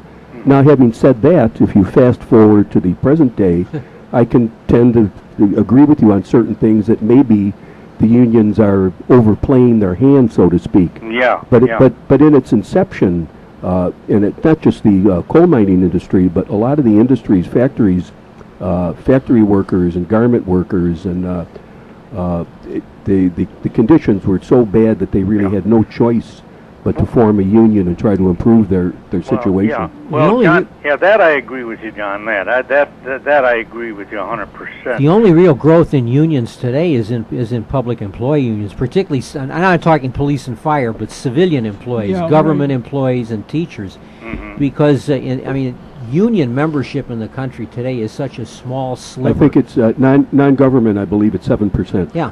That's probably largely because of their own successes previously. How many people can tell you today who the head of the AFL-CIO is today? I have no idea. But I can remember when everybody knew when George Meany was the head of he was one of the biggest figures in public affairs. Yeah. Right. The strength of unions now, years ago, and really not that long ago, if you were a union and you threw up a picket line, that was it. That company was shut down. No one would cross that line. Now it's almost like it's it's like symbolic. When Don? you stand out in front of the plant or whatever and hold signs, and everybody just walks in and out. Hey, Don, can you hold on past our break? Can we talk a little more? Okay, great. Yeah, Okay, hold on. time for break. Okay. Just hang on there, Don. All right. We'll be right back after these messages of interest and importance. Hey, listen. What is the other besides Uber? What is that?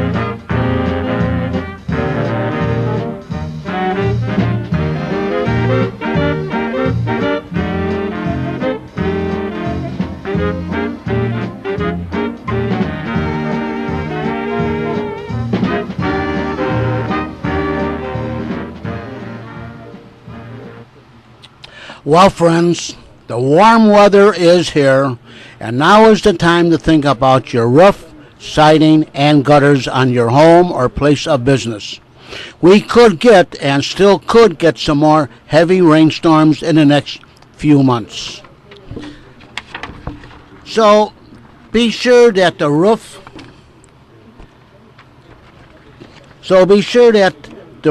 siding, and gutters are in good shape.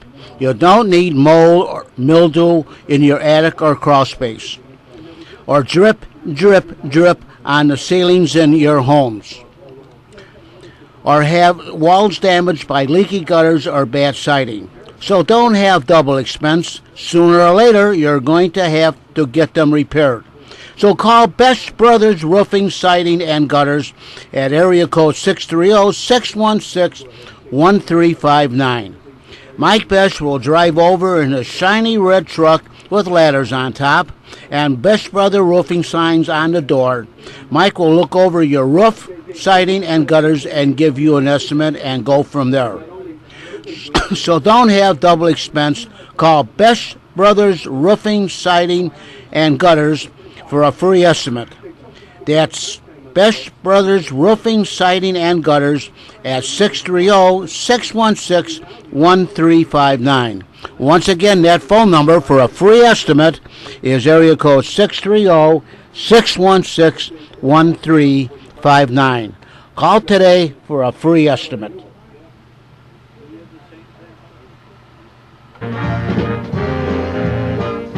Back to our discussion. Jack? Welcome back, everybody. We have Don Federelli on the line. Do we still have him on the line, Don? Hello, Don. Yeah. Good. I got two things, and then I'll let you guys go, Now, okay? Before we go any further, Don Figarelli has for years had the program The Don of Sports, which is right on Windy City hometown. That's And right. you're also over the station. And you also have the show that's on cable in the suburbs on Channel 19 on Thursdays. That's right. That is, what, Addison Sports Review? Or Yeah, that's right. Yeah, you got it. You got it, Jack. You got it, buddy. is it true that you're negotiating? You have Jimmy Pearsall on, is that true? Yeah, we're supposed to have Jimmy on. I haven't heard from him yet, Yeah. but let's give him a call, huh? Well, we will. Your associate will work on that. Okay. So anyway, we were talking about unions, and Yeah. we have a couple. I did some time organizing, but to me, our best hands-on guy would be Mr. Bill Kugelman here, retired as a battalion chief, and you were president of the union at one time, right? Yes, sir. Of the local Yes, sir. too. Yes, sir. Well, let's hear something about. But Don, go ahead with what you were. Yeah, okay. I had two things, fellas. To me, like, it's ridiculous. At McCormick Place, I think it comes to mind. Like, a guy, they want to come in there and put on a show or something, and, like, to plug in, an electrician or something has to plug in, well, it's like $50 for the guy to put a plug in. I mean, I'm not sure if that's true or not, but it seemed like with the unions there, it was so high, or they demand such, ridiculous prices that a lot of people said, well, hey, we can't afford that now. Why wouldn't they be more accommodating, you hear stories like that, just Well, the years that they were doing that, most of the major conventions had no other place to go. Mhm. But once they built a convention center in Orlando, which took a lot of business, and then they built a huge one in Las Vegas that took a lot of business, they were kind of shocked into reality. So a lot of those practices that you're speaking about, I don't think are in existence any longer, Is that because right? because the competition is so Yeah. is so stiff. Oh, well, we lost a couple big ones. Yeah, sure. I can't blame them. Can you? You know, I mean, No. with the stories you hear, like to move a chair costs you $50 or something. You know, it doesn't make sense to me. You know, but I'm glad you covered that. The other thing too, you guys remember, and I recommend him for that. I never thought he would do it. Wasn't it President Ronald Reagan that I think the air controllers wanted to go on strike, and he said, "Oh no, you guys aren't strike. You're not shutting down the airlines." And I think he replaced all of them. Do you guys remember that? Oh yeah, Oh, sure, that was right. Very well, They very did well. go on strike. It was against the law. It was they- there was a federal law forbid. It wasn't like it was just Reagan's whim. It was illegal for them to go on strike. PATCO, Professional Air Controllers. Traffic Yeah, controllers. and they And did they- go on strike. Yeah. Right, and they- that they- was the first. That was 1981. His first year as president. And, Yeah. and Reagan was president of his local, The Screen of Actors his Guild. Yeah. SAG back Screen there. Actors So Guild. the PATCO people thought that they had it, all sewn up, and with him having this labor background, Frank Mascari, who was our president of Local 2, and I went out and we did a few talks to the membership there to keep them going, even though we knew that it was, it wasn't going to be in our favor either. Did all those? Right. Well, all right, fellas. Hey, keep up the work. Doing a great job. Take care now. Thank you. All right. Thank you. Now, I do remember those who were fired were offered they could get another federal job, and the new controllers could have a union, but not that same one, PATCO. Remember that was part of Yeah, I don't, know how it it ended. Yeah. I don't remember Well, that. they had a situation like baseball umpires. They went on strike, etc. Remember that, yeah. And a whole bunch of them got fired, and they never got hired back. Eastern Airlines went on strike. The stewardesses and stewards, or whatever it was, and I know Frank and I went out there and did quite a bit of speaking to them, Yeah. and that ended up Yeah. pretty well. But I Yeah. think Eastern lost a lot of money Yeah. during that too. You know- which is the reason you strike. Well, yeah. Well, the strike is the ultimate. Am I right? Yes. Yeah. Now, Exactly. I read a stat one time was like, what percentage? It was like 90-some high percentage of labor disputes are settled without losing even an hour. Arbitration. Yeah, Yeah, beforehand. But of course, it's the strike that makes the. Well, once again, we get back to our newsboys. All right. Right. Yeah. Right. Yeah. And I know you're getting at it. 19 the fire and the police departments never worked with a contract.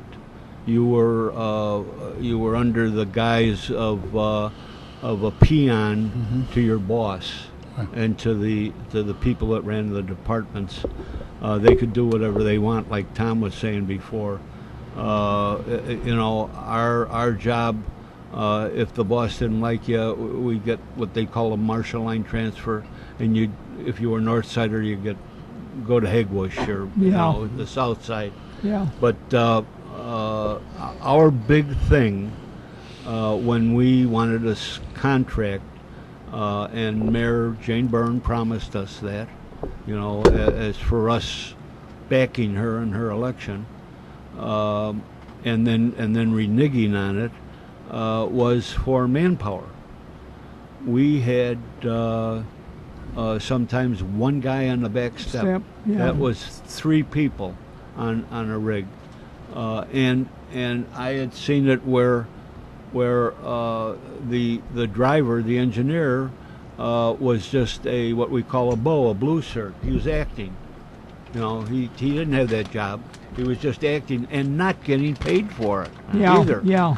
And sometimes the officer was an acting lieutenant, Yeah. and he's not getting paid for it. No. And when a holiday came, my mother worked for years for Stuart Warner.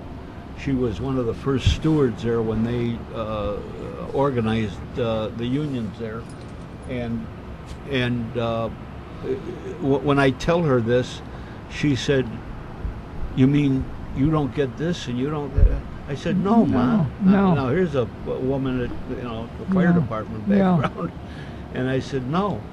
She says, well, we do at Stuart Warner. Yeah. I said, well, we don't. Yeah. And that was just a damn shame. Yeah.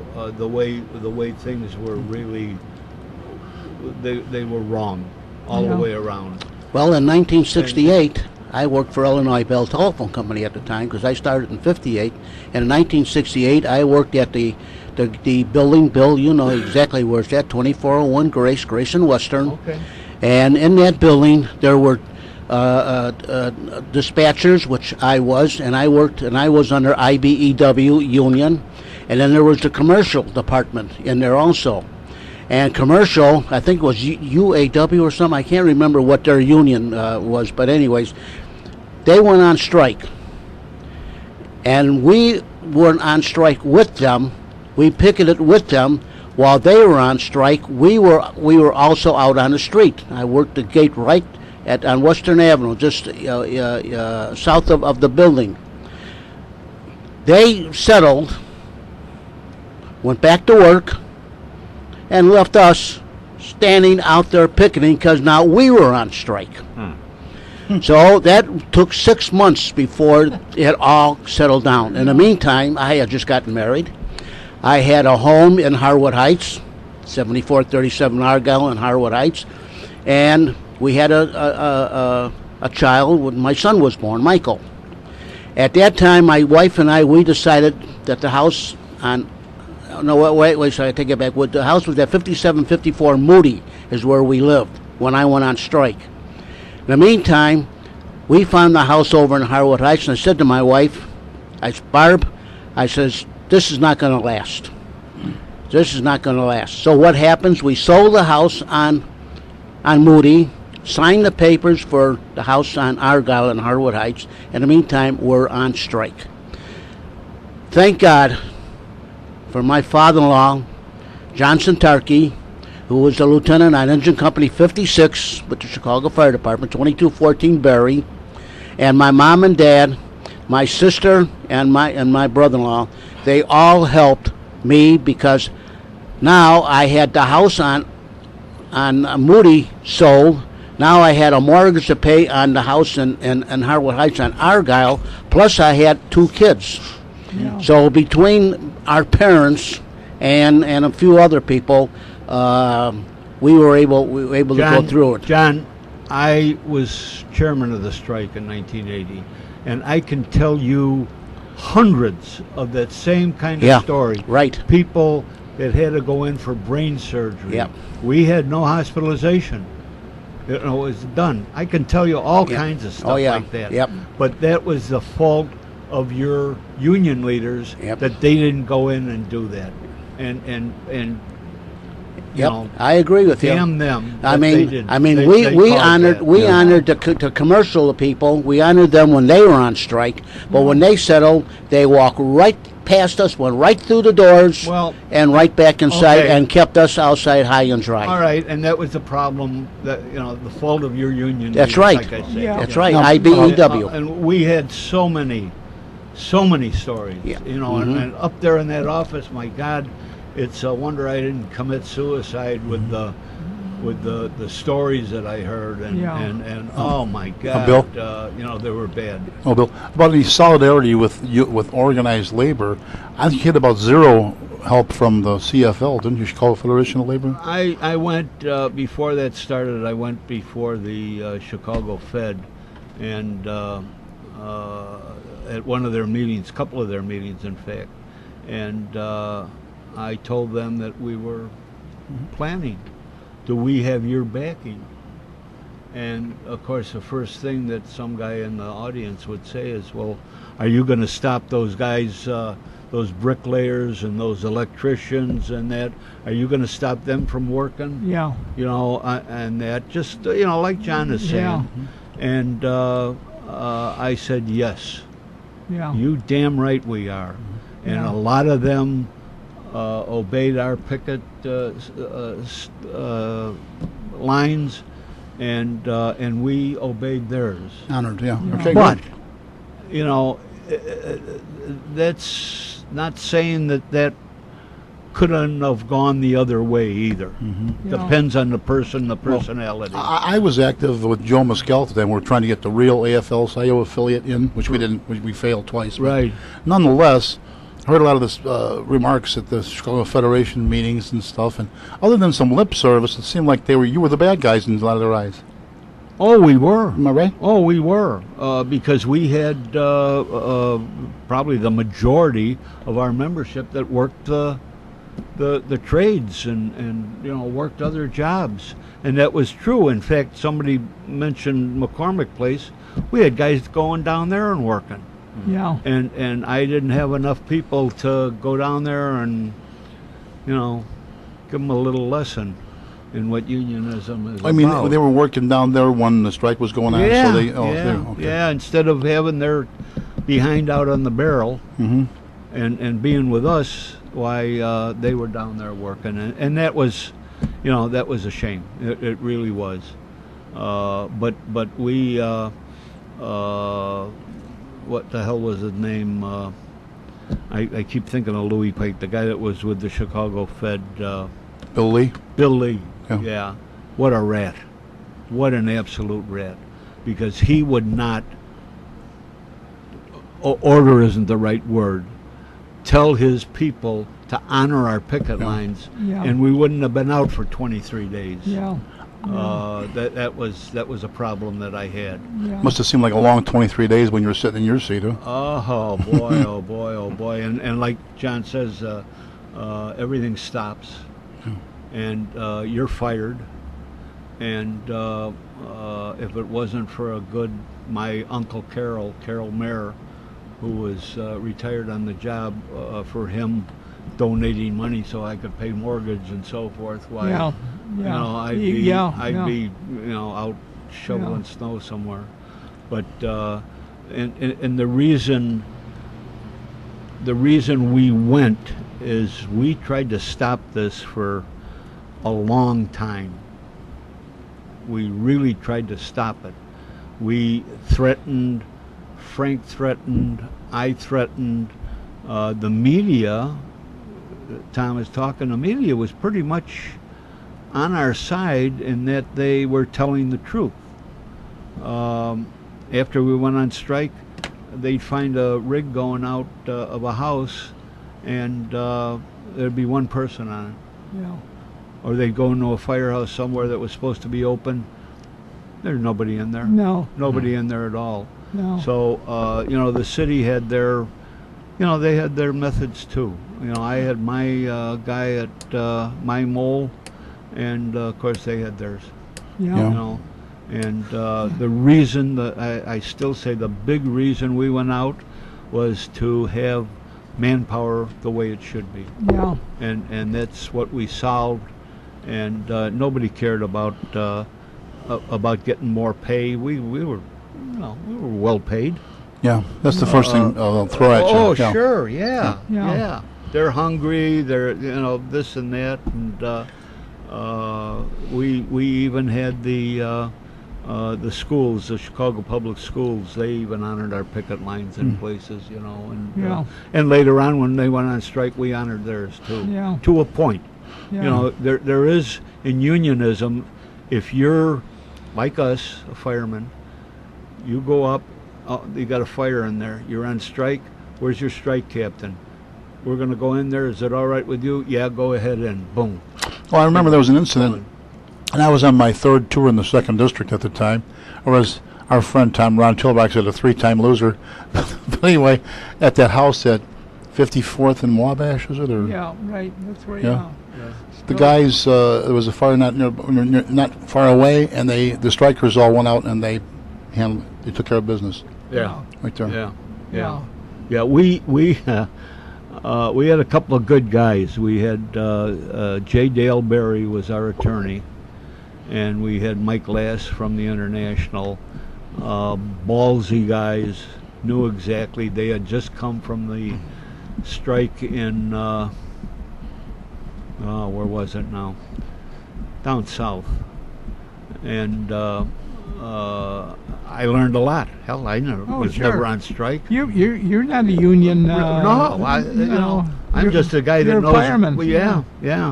And we're going to organize a silver spanner strike. In other words, we would go to alarms. If the city, if the fire alarm office would tell us where it was, we would do that. And that. Yeah. Nope. They refused that. Yeah. It's all your fault, Ken. Yeah. Like I say, I wasn't it's, dispatching at the moment, but I was at the academy. yeah, it's so many things. Mike, your buddy Mike Flannery, wasn't it? My Didn't buddy? you know Mike Flannery? No. Somebody knew Mike. Him and I were going to write a book afterwards, and it never came out. He's still active. Oh yeah, You channel see him, on Fox. Yeah. yeah. Yeah. Uh, With the Channel 2 beard for and- many years. Yeah. Yeah, he's a good guy. Yeah, I know. Yeah. He's been around Yeah. a long time. Bill, what year was that? What year was that? 80. 1980. 80 or 81. If that happened today, what's your guess about the sentiment? Do you think you'd get support? Or? I don't think so. Yeah. I don't think so. These kids now, and you said it before, the guys that are working now, most of them, have no idea what went on back there. Yeah. They, though, now are reaping the benefits that Yeah. we got for them. Yeah. You know? Yeah. That's a microcosm of the whole story of labor. Exactly. Exactly. Exactly. Or paralleling all this that was going on in the Chicago Fire Department, what's the thumbnail sketch of the police department, officers trying to organize and unionize? Let me come Yeah. up on that, Okay, Jack. go ahead, Bill, sure. When we settled, one of the things that I was getting to this that Mike Lass and Dale Berry insisted on is that the legislature come up with a collective bargaining bill in Springfield for police and fire, for public Police and for public employees, public safety. and that's what happened. See, because all the references to your strike being illegal were bogus because there was no law against it. No, A judge could have an opinion about it, but that was case law. That wasn't. exactly. We used to say that. Joe Mescal would say that. Wait a minute now. Show me what the law is. You ever notice the people who know nothing know everything? At least they think they do. Yeah. Am I right? Tell me about it. Yeah. But I mean, Tell me there was about no it. law. There was no governing it. Yeah. And even when they finally came out with it, it was kind of weak because we had bosses on the job. You're supposed to, a job comes up, he's supposed to be bid on. Well, the guy was the commander of the 21st District, was the old station it's gone now, 29th and Prairie. I think it was either Ben Automan or Warren Man came up, and guys bid for it. He just appointed somebody, and his rationale was, by the time this gets all arbitrated, I'll be gone anyway. Well, this never set a precedent, at least on our job, because they do the same thing somewhere else again. And you have to go through the whole process. Has to be some precedent set by a ruling. Jack, when we were gathering information and getting organized, I was immediately transferred from Engine 20, where I was the captain of, to Engine 19, which was when a white officer was not well liked, he was sent there because it was mainly black. Yeah, it was like a punishment. Yeah, Where yeah, was that? you were Where was it punished. But located? what was the address? 3419 South Calumet. Yeah, Okay, I know. 3419. Calumet. 35th And what was the other one? Calumet. 20 was where? Oh, right over here off of North Avenue Yeah, and Elston. the river. Yeah. So, but anyway, I was immediately sent out there as punishment. Yeah. That I was with the union, and figuring, okay, they made a big thing about it, that everybody then would be scared. Oh my God, if they can do that to him, what are they going to do? And that Frank and I had a talk, and That's Frank Mascari? Frank Mascari, President. and he was president, and I said, no, I'm staying here. I don't want them scaring people off. Well, I got scared off myself after Frank made me strike chairman on it was like the day after Christmas, something like that, and it was announced. I was immediately fired. So for living out of town. and I had everything covered. I didn't I didn't expect it, but it happened, and that was another thing. To do that to me, even one of the deputy commissioners, who Kenny would know, came up to me and he said that he just had a meeting with the mayor and the city council people, and they said, "You just fired the wrong guy." Yeah. He says, "The whole department is behind him, Yeah. and now you do this to him." Yeah. So they weren't used to this kind of stuff either. They were No, used to yeah. bullying. They had That's exactly what it was. no city worker had a contract. No city worker had a contract. Nobody. Well, I It worked was all by 25 handshake. I worked 25 years. Yeah. By the way, the other thing too, and I remember this, you came up on the civil service list for battalion chief. Yes. And they refused to promote you. Exactly. And Exactly. that was a breach of etiquette, really. I mean, the commissioner had They the never choice did of, that before. No. Yeah. And So it was, and like I say, here I'm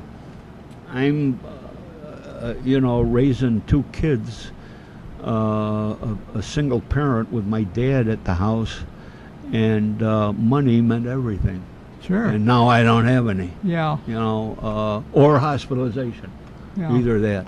I finally got it through Wasn't the there- union. You guys did not have hospitalization? at No, all? they stopped it. If you're off for so long, why? Oh, it- okay, it yeah. stops. Yeah, because we did have Mayor Daley. That's Oh, the rest of the yeah. Yeah. Yeah. But it was quite a 23 days or more. yeah, It was to keep the membership, and that's what unionism is all about. That's when I got hey, we got to keep these guys going. yeah, And then we go to court. We're all gonna be fined. Well, he couldn't find me because I didn't.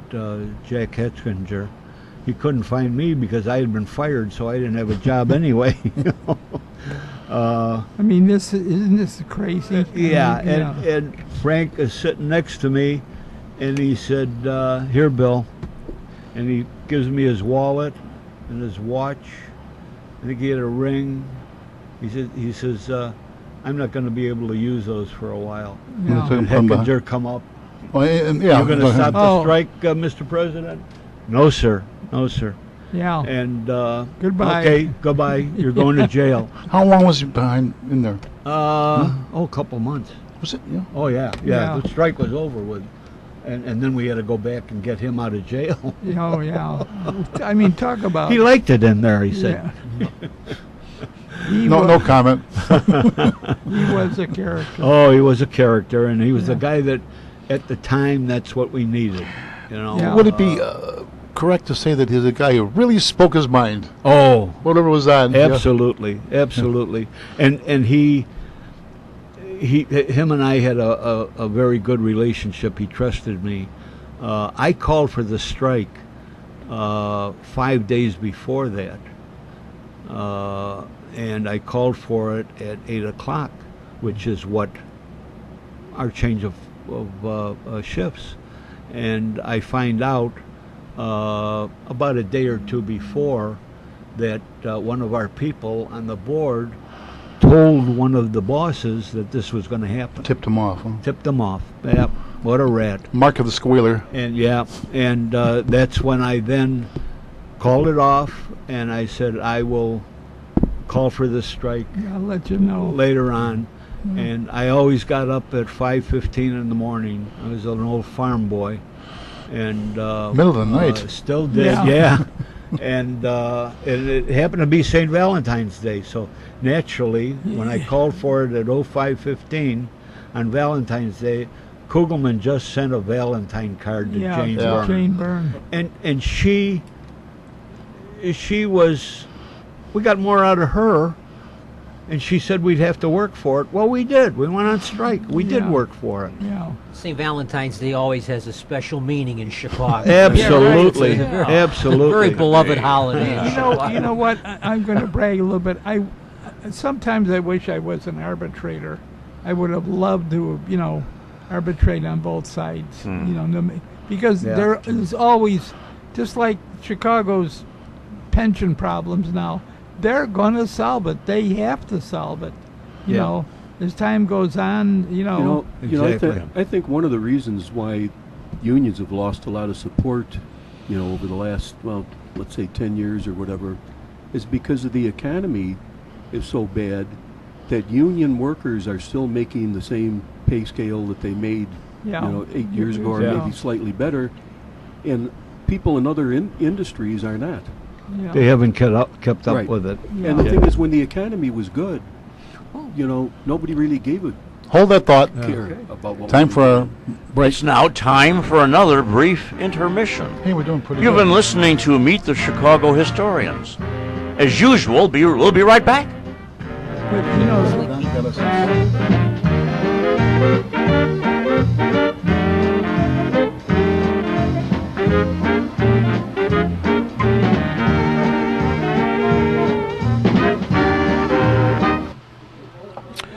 Do you need a carpet for your living room, dining room, bedroom, den, family room, or even outdoor patio? Well, the place to go is for a great deal is the Carpet Warehouse, located at 4300 West Montrose Avenue in Chicago, or call Carpet Warehouse at area code 773-283-0100. So remember, friends, for a great deal on any carpeting you may need, your living room, dining room, den, family room, or even your outdoor patio, go or call Carpet Warehouse at 4300 West Montrose Avenue in Chicago. They are just east of Cicero Avenue or the Kennedy Expressway on the north side of the street on Montrose Avenue. Carpet Warehouse, 4300 West Montrose Avenue. You can call them at 773-283-0100 for a great deal on any carpeting you may need.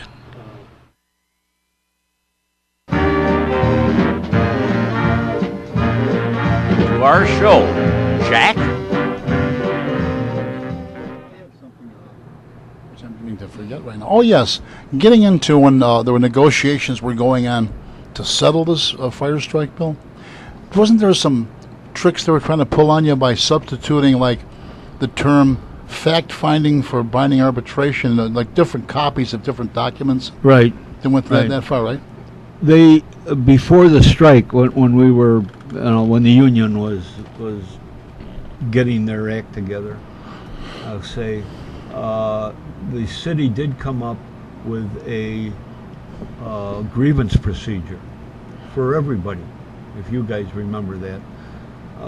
And they came out with a sheet of paper, that you had to fill out, so forth. Well, I was in the buggy. In other words, I was acting up as a chief in the old 10th Battalion at 19's house. And the order came down from the chief fire marshal, Bill Foley, that Kugelman is not to be allowed to be in the buggy anymore. Came down to the district and that. And we were due to take the battalion chief's exam shortly after that. And so I wrote a grievance and put it through the directions that I've been barred from the being a battalion chief, acting battalion chief. So several years later, after this was all over with, I was captain of 24, which was in 57's house, Yeah. but they didn't have a captain, so I had the whole house. And we're sitting there, and it was on a Saturday. We're scrubbing out, got boots on, we're scrubbing the floors, blah blah blah, and here a big buggy pulls up. I can't think of that guy's name now anymore. He was one of the deputies, and I met him outside. You know, what do you want? God, I can't say Frank something. What's up, Frank? He said, Bill, he says, get in the back. He says, or in the, no, he says, get in the back. He says, I got to take you down to the academy. He says, you've been ordered down to the academy. So I says, okay, let me put a guy in charge. So I did. Get in the buggy. We go down to the fire academy. Up on the third floor is the big boss's offices. Yeah. And on the way down there, I'm saying, you know, what's this about? What's going on? He said, I have no idea. He says, I was just told to pick you up and bring you down to the academy up to Foley's office. Okay, so we get up there. There was like 4 or 5 deputies around the table, and they're all, you know, God, you know, I felt like I was George Washington walking into the room. If it was the outfit, you thought you were going to get whacked. Yeah. And Foley is sitting behind his desk, and I gave him a salute, Chief. I says, I understand, you know, you wanted to see me, blah, blah, blah. And he says, yes. He said, you are going to I'm notifying you of the what you call it? Grievance.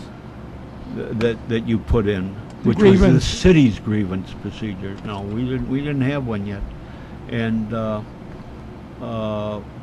he said, yes. He said, here it is here. I said, wait a minute, Chief. I said, that's the grievance that I put in for not being in the buggy. He says, yes, I'm here to arbitrate or whatever he said. And I said, wait a minute. Now they could see that my Irish was up, and I'm very far from being Irish. The whole bunch of deputies, they're going, oh, like, here we go. I said, that's the grievance I put in, that you ordered me out of the buggy, and now you are going to hear my grievance? You're the guy that made me write the grievance. What kind of bullshit is this? And I turned around, Frank, let's go. I turned around, and I went out the door, and you could see Foley. He was, you know, oh, yeah. He was turning red. I walked out the door and I slammed and it was glass and the glass broke. Oh boy. The glass broke. And Frank, it wasn't Nugent, I can't think of he said, the glass broke. I said, come on, let's go. I want to get back to work. And I never heard a thing about it. Never heard a thing about it. But that was their operation. The guy that causes the grievance is the guy that's going to hear it. He's going to hear, It's the Chicago way. And yeah. And I thought, boy, what a story this is going to be for history. Who would believe that? Nobody. And we spread that all over. Don't make out any of the BS grievances. We're going to go on strike, and we're going to get. So how long before this was being adjudicated now by this guy? How did did you put it in? A long time before? I don't know, a couple of months. Oh, that's all. Oh. But it was before the strike? It was just another way of bullying us. And showing the rest of the membership that, what's that union talking about? It works. This grievance procedure works, and that. Well, it didn't work. Oh, yeah, it was even on the police department, you would get a complaint, and then it was supposed to be resolved, and you were notified. Sometimes, one complaint, I figured they just lost it or forgot about it. I think 2.5 years after I got it through the police mail that was unfounded or whatever. 2.5 years later. Do you remember when you were, are you kidding? Yeah. I tell you what, I naturally, I wasn't in unions before that. I was a farmer and wanting to be a veterinarian. But I got into this and I learned an awful lot and I had good teachers, Dale Berry and Mike, and other people that came in from the International.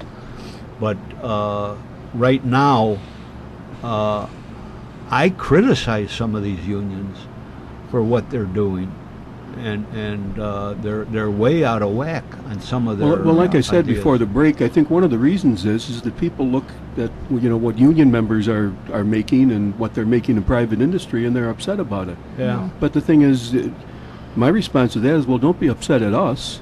Yeah. Be upset at the people that caused the problems. Like Exactly. I said, when the economy was good and everybody was making money, before the housing crash and before the stock market crash, nobody cared what a policeman or fireman was making because everybody was making more money than us. Yeah. Now they have a great recent years. There's been a lot of like putting the blame on the employees, firemen, policemen, whoever's out there, the public employees. Oh, it's our fault. The problem with the pension. But the reason, taxes are the going to reason be that raised. the reason that we're in the situation with the pension that we're in now is because the government didn't kick in their fair share. Yeah. Put it in when they're supposed to. We paid Yeah. faithfully. Yeah. And that wasn't just at the present time. This No, it's happened been for way years. back. Yeah, in I the wrote a thing Richard about Day that. and that. Do you remember Captain George Gannon on the police department? He was a captain of police. He became the representative for the active people on the pension board. And he showed them a thing or two, like, they're going to have secret meetings. He said, if you're going to have a secret meeting here, I'm going to call for a wagon and take you over under the Illinois Public Meetings Act, things like that. And he used to come to a meeting, and he was a board member with the COP originally, then he was with us, Local 1975, and Joe Mescal is a board member, or I must say a trustee. But anyway, he would ask a question that he'd get ripped together. He'd say, all right, how much of the city's money goes into your pension? And the answer is none of it, because it's not their money to begin with. They're empowered to collect it for that fund, but they're not supposed to be using it. Just like Congress goes out, uses the Social Security funds as little, pet projects or whatever. So that's been going on for years and years and years, and now that's we're reaping the fruits of it today. I often thought how I got into this union stuff and then joined. I mean, I joined when I think my dad paid my first. Yeah. You get in the union and I went to as a fireman. I'd go to union meetings over on Wells when we had the hall over there, and I can remember Spike Lynch was the president of Local 2, and it was getting to be, say, September, October, and we're at the meeting, and this little Irish guy gets up, and he says, Spike, he says, are we going to get some money? Are we going to get a raise? What? He says, you just talked to the mayor. Are we going to get a raise? And Spike said, I'm talking to the mayor tomorrow or whenever it was, which was probably a big lie. And yes, we're going to get, $200 a year and that. And oh, God bless you, Spike. God bless you. Oh, Spike, you're wonderful. And I looked at my dad and is this for real? Yeah. This is how this runs? Yeah. But then, you're raising a family and all of that, and you forget about that. Oh, yeah. And I tell you what, when Judge, oh God, I can never think of her name now. She's a federal judge. Terrible on names. When she put me back to work, there were 5 openings for captain. I was a captain. 4 of them were north. 1 of them was south. Guess where I was? South. South. Yeah, engine 101. When I went to 101, so they got their last bite from me. Yeah. And I had a great time there. Anywhere I went, I had a great time. But all of the people that worked, that came in or that worked the strike, or the guys that came on, would always, I could tell, they'd just be looking at me and staying away from me, and I guess they thought I was going to bite them, or you were contagious. Yeah. Is there anybody still left on that was in the strike? Oh yeah, right. yeah. You got to be. Oh wait a minute. I don't There know. should be kinda no, hard. no. It's gonna be kind of hard. Yeah. I think that. I This think is like the last. 70s. Well, It's 80. 70s. 80. 1980. Yeah. No, there can't be. Well, I well- think I'm the only one from the board living. Yeah. It's 36 But years but ago. yeah, but the people that Mayor Byrne hired, some of them are still on. Oh yeah. Oh, yeah, yeah. that's yeah, cool. yeah. Yeah. Yeah. But they were they they only were went five- They of hired those- 500, I think, didn't they? Oh no. No, It's it's- like close to 900. Oh, yeah was it 900? 864 or something. Yeah. like that. By the way, 101 69th and Justine, Bell. right? Oh, you're in the new house, huh? 69th and Yeah. Oh. Yeah. So that was where they sent. Now, what you said before about sending out there, this George Gannon, captain of police now, you know, whatever it took, he made captain and he's got some kind of faith or whatever. They would take him, he was Northwest Sider. 1 month he'd be out in Kensington Police District. Next month he'd be over in Fillmore. Keep on moving him back and forth. After they put him back to Kensington, he put in a request, be able to move his trailer out there to plug it into so he could stay there because of how many miles it took him back and forth. And what they eventually did was, the very year after the strike, they had a new, no, it wasn't that year. Yes, it was. They changed the law, the pension law. Instead of one active annuitant representative, they broke it down by categories. Anybody under this rank of sergeant had one, sergeants, and then those lieutenant and above had Right, one. So right. now they get rid of Gannon. That was the only. I remember him. Remember that? Yeah, I remember the name. Yeah. Yeah. He was really funny. He was at one of our meetings one time talking about the pension, and one of the guys says, "Captain, this isn't exactly on the same topic we're talking about, but how come we had one of our guys? They stopped the motorist. The guy slugged the cop. They brought him in, and the watch commander, the captain, wouldn't approve a charge of battery on a police officer." And he said, he spoke this way. He says, very, very slowly in delivery, he said, "You got to remember this. The process of rising up to captain is a distilling process. The higher up you go, the more a-hole you got." Come on, captain. They got to like that, you know. Oh yeah, yeah, Oh yeah, it was. He's quite dead too. He retired to Arizona, and Oh yeah. yeah, yeah. but anyway, guys like that, you know. Every once in a while, you know what? You know when I talk to like candidates and people on the just coming on, or even guys that have been on the job for a while, the first thing you say, where were you assigned? Who was your first captain? Because if he had a good captain, chances are he's been a good fireman all along. If Exactly. he had another guy, wasn't necessarily bad, but wishy-washy mope, or something, yeah. then this guy's going to be a mope too. I, The first captain was, My daughter, my niece came on the job here. Oh, she's got a couple years on now, I guess. And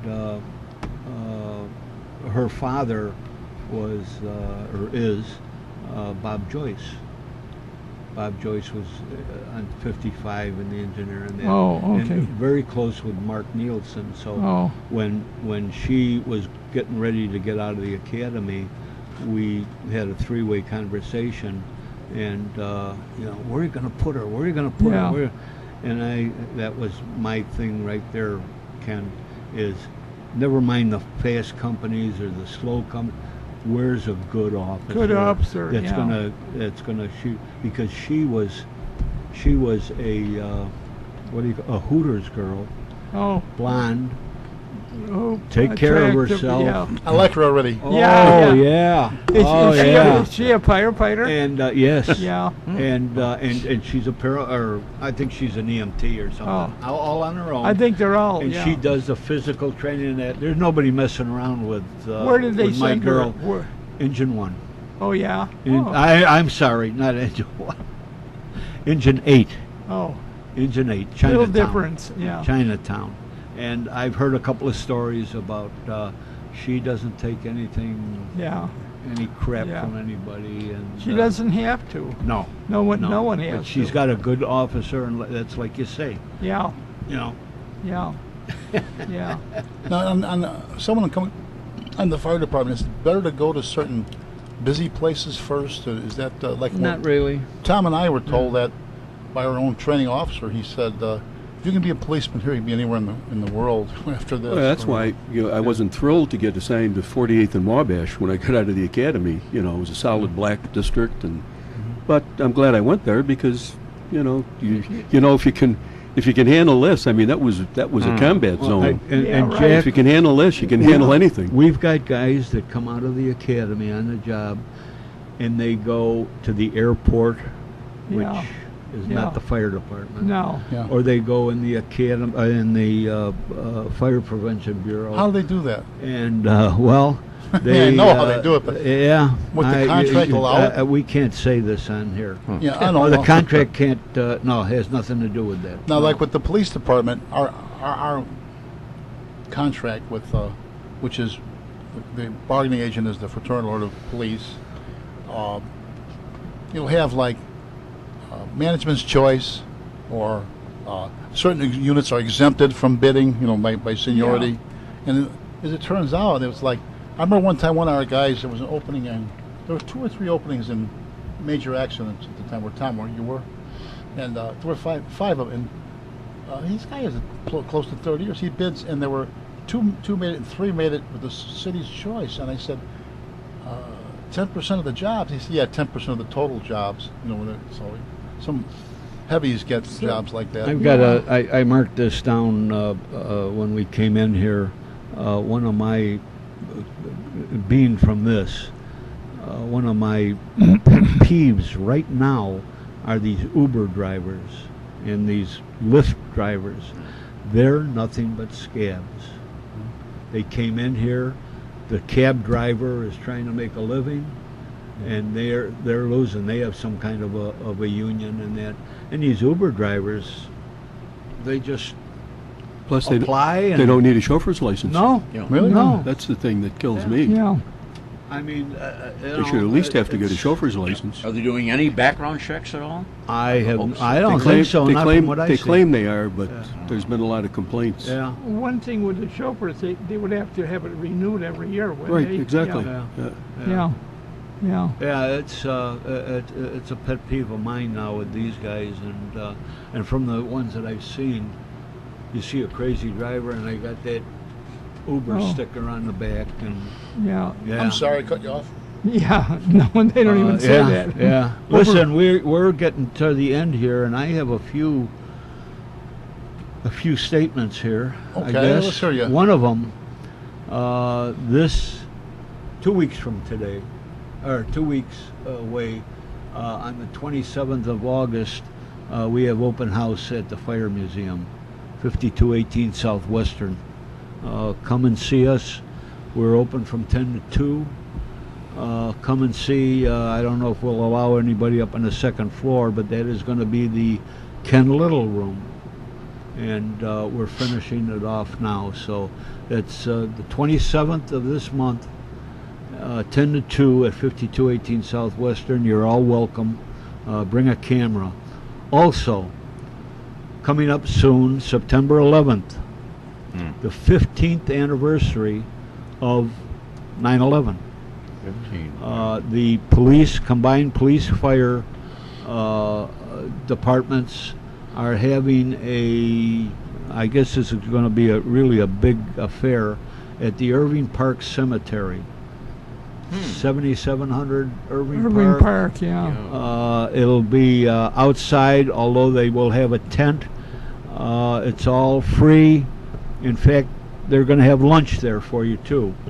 The police and fire are going to be there. I'm going to try to get the 511 Club to be there with the canteen, even though they're having lunch. Hint, hint, John. Yeah. What date? September 11th. That's the exact day for the 15th anniversary. Do you know, Bill, what day of the week that falls on? Oh, Oh, okay. It's on a Sunday. Oh, Okay. Oh, Sunday. That's right. Yeah, on a Sunday. It's a Sunday. Yeah. Thank you. Yeah. That's But that's Sunday night. going to be quite an affair. The guys are really working on this thing, and they were looking for rigs to come over there. Yeah. We don't have any now that are in service. I was just going to say, at the museum meeting, this one that you're talking about on the 27th, they're going to the museum's gonna put on display 3 old fire trucks. Yeah. How about that guy from my neighborhood, Searcher? You know him, don't you? Has the old fire engine. Wouldn't you take the Wounded Warriors down to the stadium in that one? And remember? Oh no, that's George Rabiella. Oh yeah. O'Leary's firehouse. Yeah. He's got the bus. We got a guy in there to another one. Oh yeah. Oh no, I didn't. I'll put know in that. touch with him. Okay. All right. Scout Center. Well, tell them that's what it is, and like I say, they've got all these restaurants and that are going to have food in there. Count me in. Yeah. I'll be in New York City.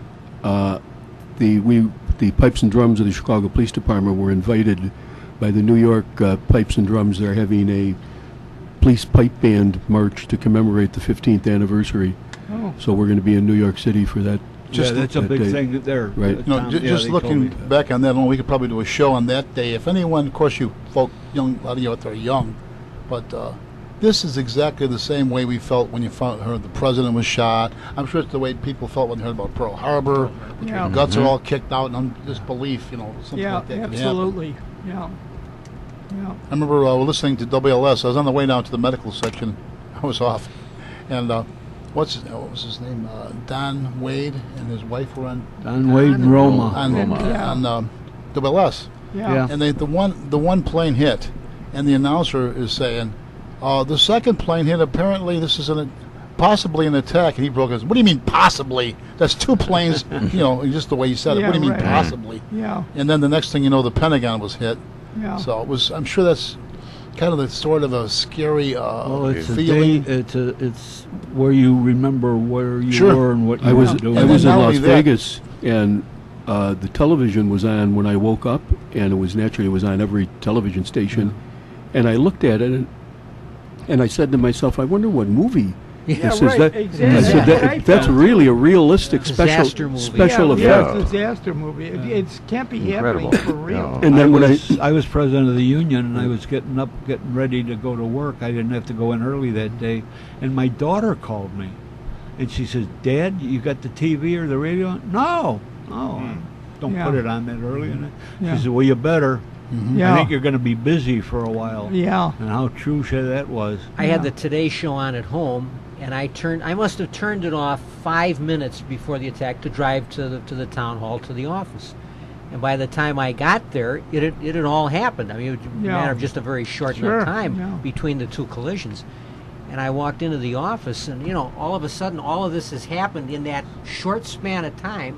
Yeah. I couldn't believe it. That I'd had the news on, and I would watch the news while I'm getting ready to go to work. Yeah. And to think and I didn't turn the radio on in the car on the way Yeah. there, so Sure. you couldn't believe. What do you mean the Yeah. terrorist What do you attack mean? in Yeah. New York City? Yeah. What do you mean? Airplane. Yeah. Then we had, of course, point the finger at whose fault it was and all that. Well. And of course, right away, the theorists, the theorists are out there with the rumors Vast and right-wing the conspiracy. It was we did it ourselves, Yeah. Yeah. Our daughter, our older girl, almost took a job when the law office was in one of the twin towers there Oh, boy. beforehand. Yeah. This I forgot about this. This is a picture to show you what that unionism did. This is a picture from Florida of all of the old timers Yeah. that get together every year. And I wanted to give this to John, and that's quite a crowd there. We can't share that with you at home, folks. We're sorry. When we get TV, we'll bring it back. How's that? You make some copies. But Make some copies. I think I got a couple. Yeah. Yeah. Go to John will make some copies. Staples will do it for See you. that new Oh, They- what's They all live in Florida. Anyway. Or they just vacation. One little thing. They We all get together. They're from all over the country, and they go down there. We had labor as a topic today because it will soon be Labor Day, and people maybe don't even Yeah. stop to realize what Labor Day is, why Yeah. we're commemorating. Yeah. That's right. Not the working Yeah. people and the effort the fact that it takes everybody pulling together in our country. There's an old saying that goes something like, "What's good for General Motors is good for the country," which, to a large degree is Charlie true, Wilson because said that. especially Yeah, when you're right. folks like us, all you have to offer is your labor. Let's keep that business Healthy. Let's get it healthy again. Charlie Wilson, who was the head of General Motors in the 50s, said what's good for General Motors is good for the USA. Yeah, yeah. And Al Capp in Little Abner, then when they did the Broadway musical, they had this character General Bull Moose. Bull Moose was in the comic So strip. you'll have the song but they had the song in the musical. What's good for General Bull Moose is good for the USA. Yeah. So The other comment is that you can accomplish a lot if you don't have to worry about gets the who's credit. getting credit. Before we sign off, I still haven't had an apology from one of our members here. All right, right. We did that off the air. What he I'd did. like to formally apologize to Bill Kugelman, doubting the fact that Bill actually lived in a chalet. Oh yeah. Oh, excuse me, a chateau. Chateau, a chalet. Hold That's on. right. Several One moment. steps That's up from that's much chalet. better. That's much better than a chalet. Chalet One is more a little thing. shack I'm that looking they at ski. I'm looking at a photograph of the chateau. We had a Right good time now. today. We had a good show, guys. Oh, yeah. And this is wishing all of our listeners to remember Labor Day and what it's all about, and the fact that people suffered and sacrificed beforehand for us. And this is Jack Ryan reminding you that. What am I reminding you? Oh yes, history is much more than a book you keep on the shelf. We wish to thank Kevin of Jack FM, WRHS 89.7 FM, for broadcasting our shows over the Ridgewood Radio Network. Recordings of previous Meet the Chicago Historians programs are available for your listening pleasure via the internet at www.windycityhometown.com.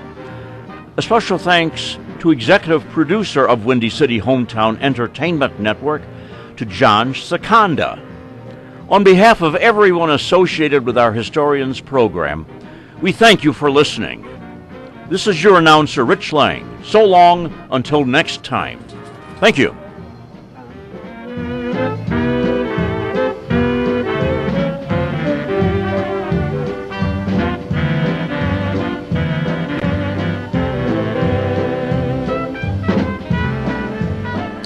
You have been listening to Meet the Chicago Historians from the John DeVita Broadcast Center on the Windy City Hometown Entertainment Network on Monday, August the 15th, the year 2016.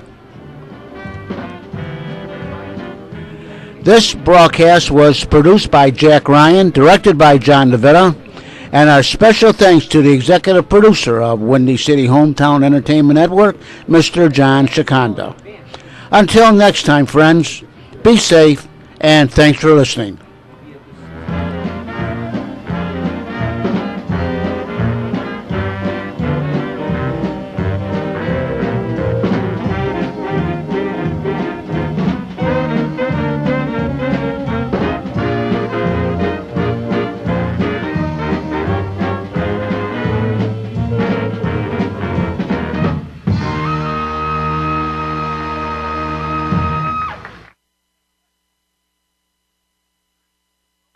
This is the Windy City Hometown Entertainment Network.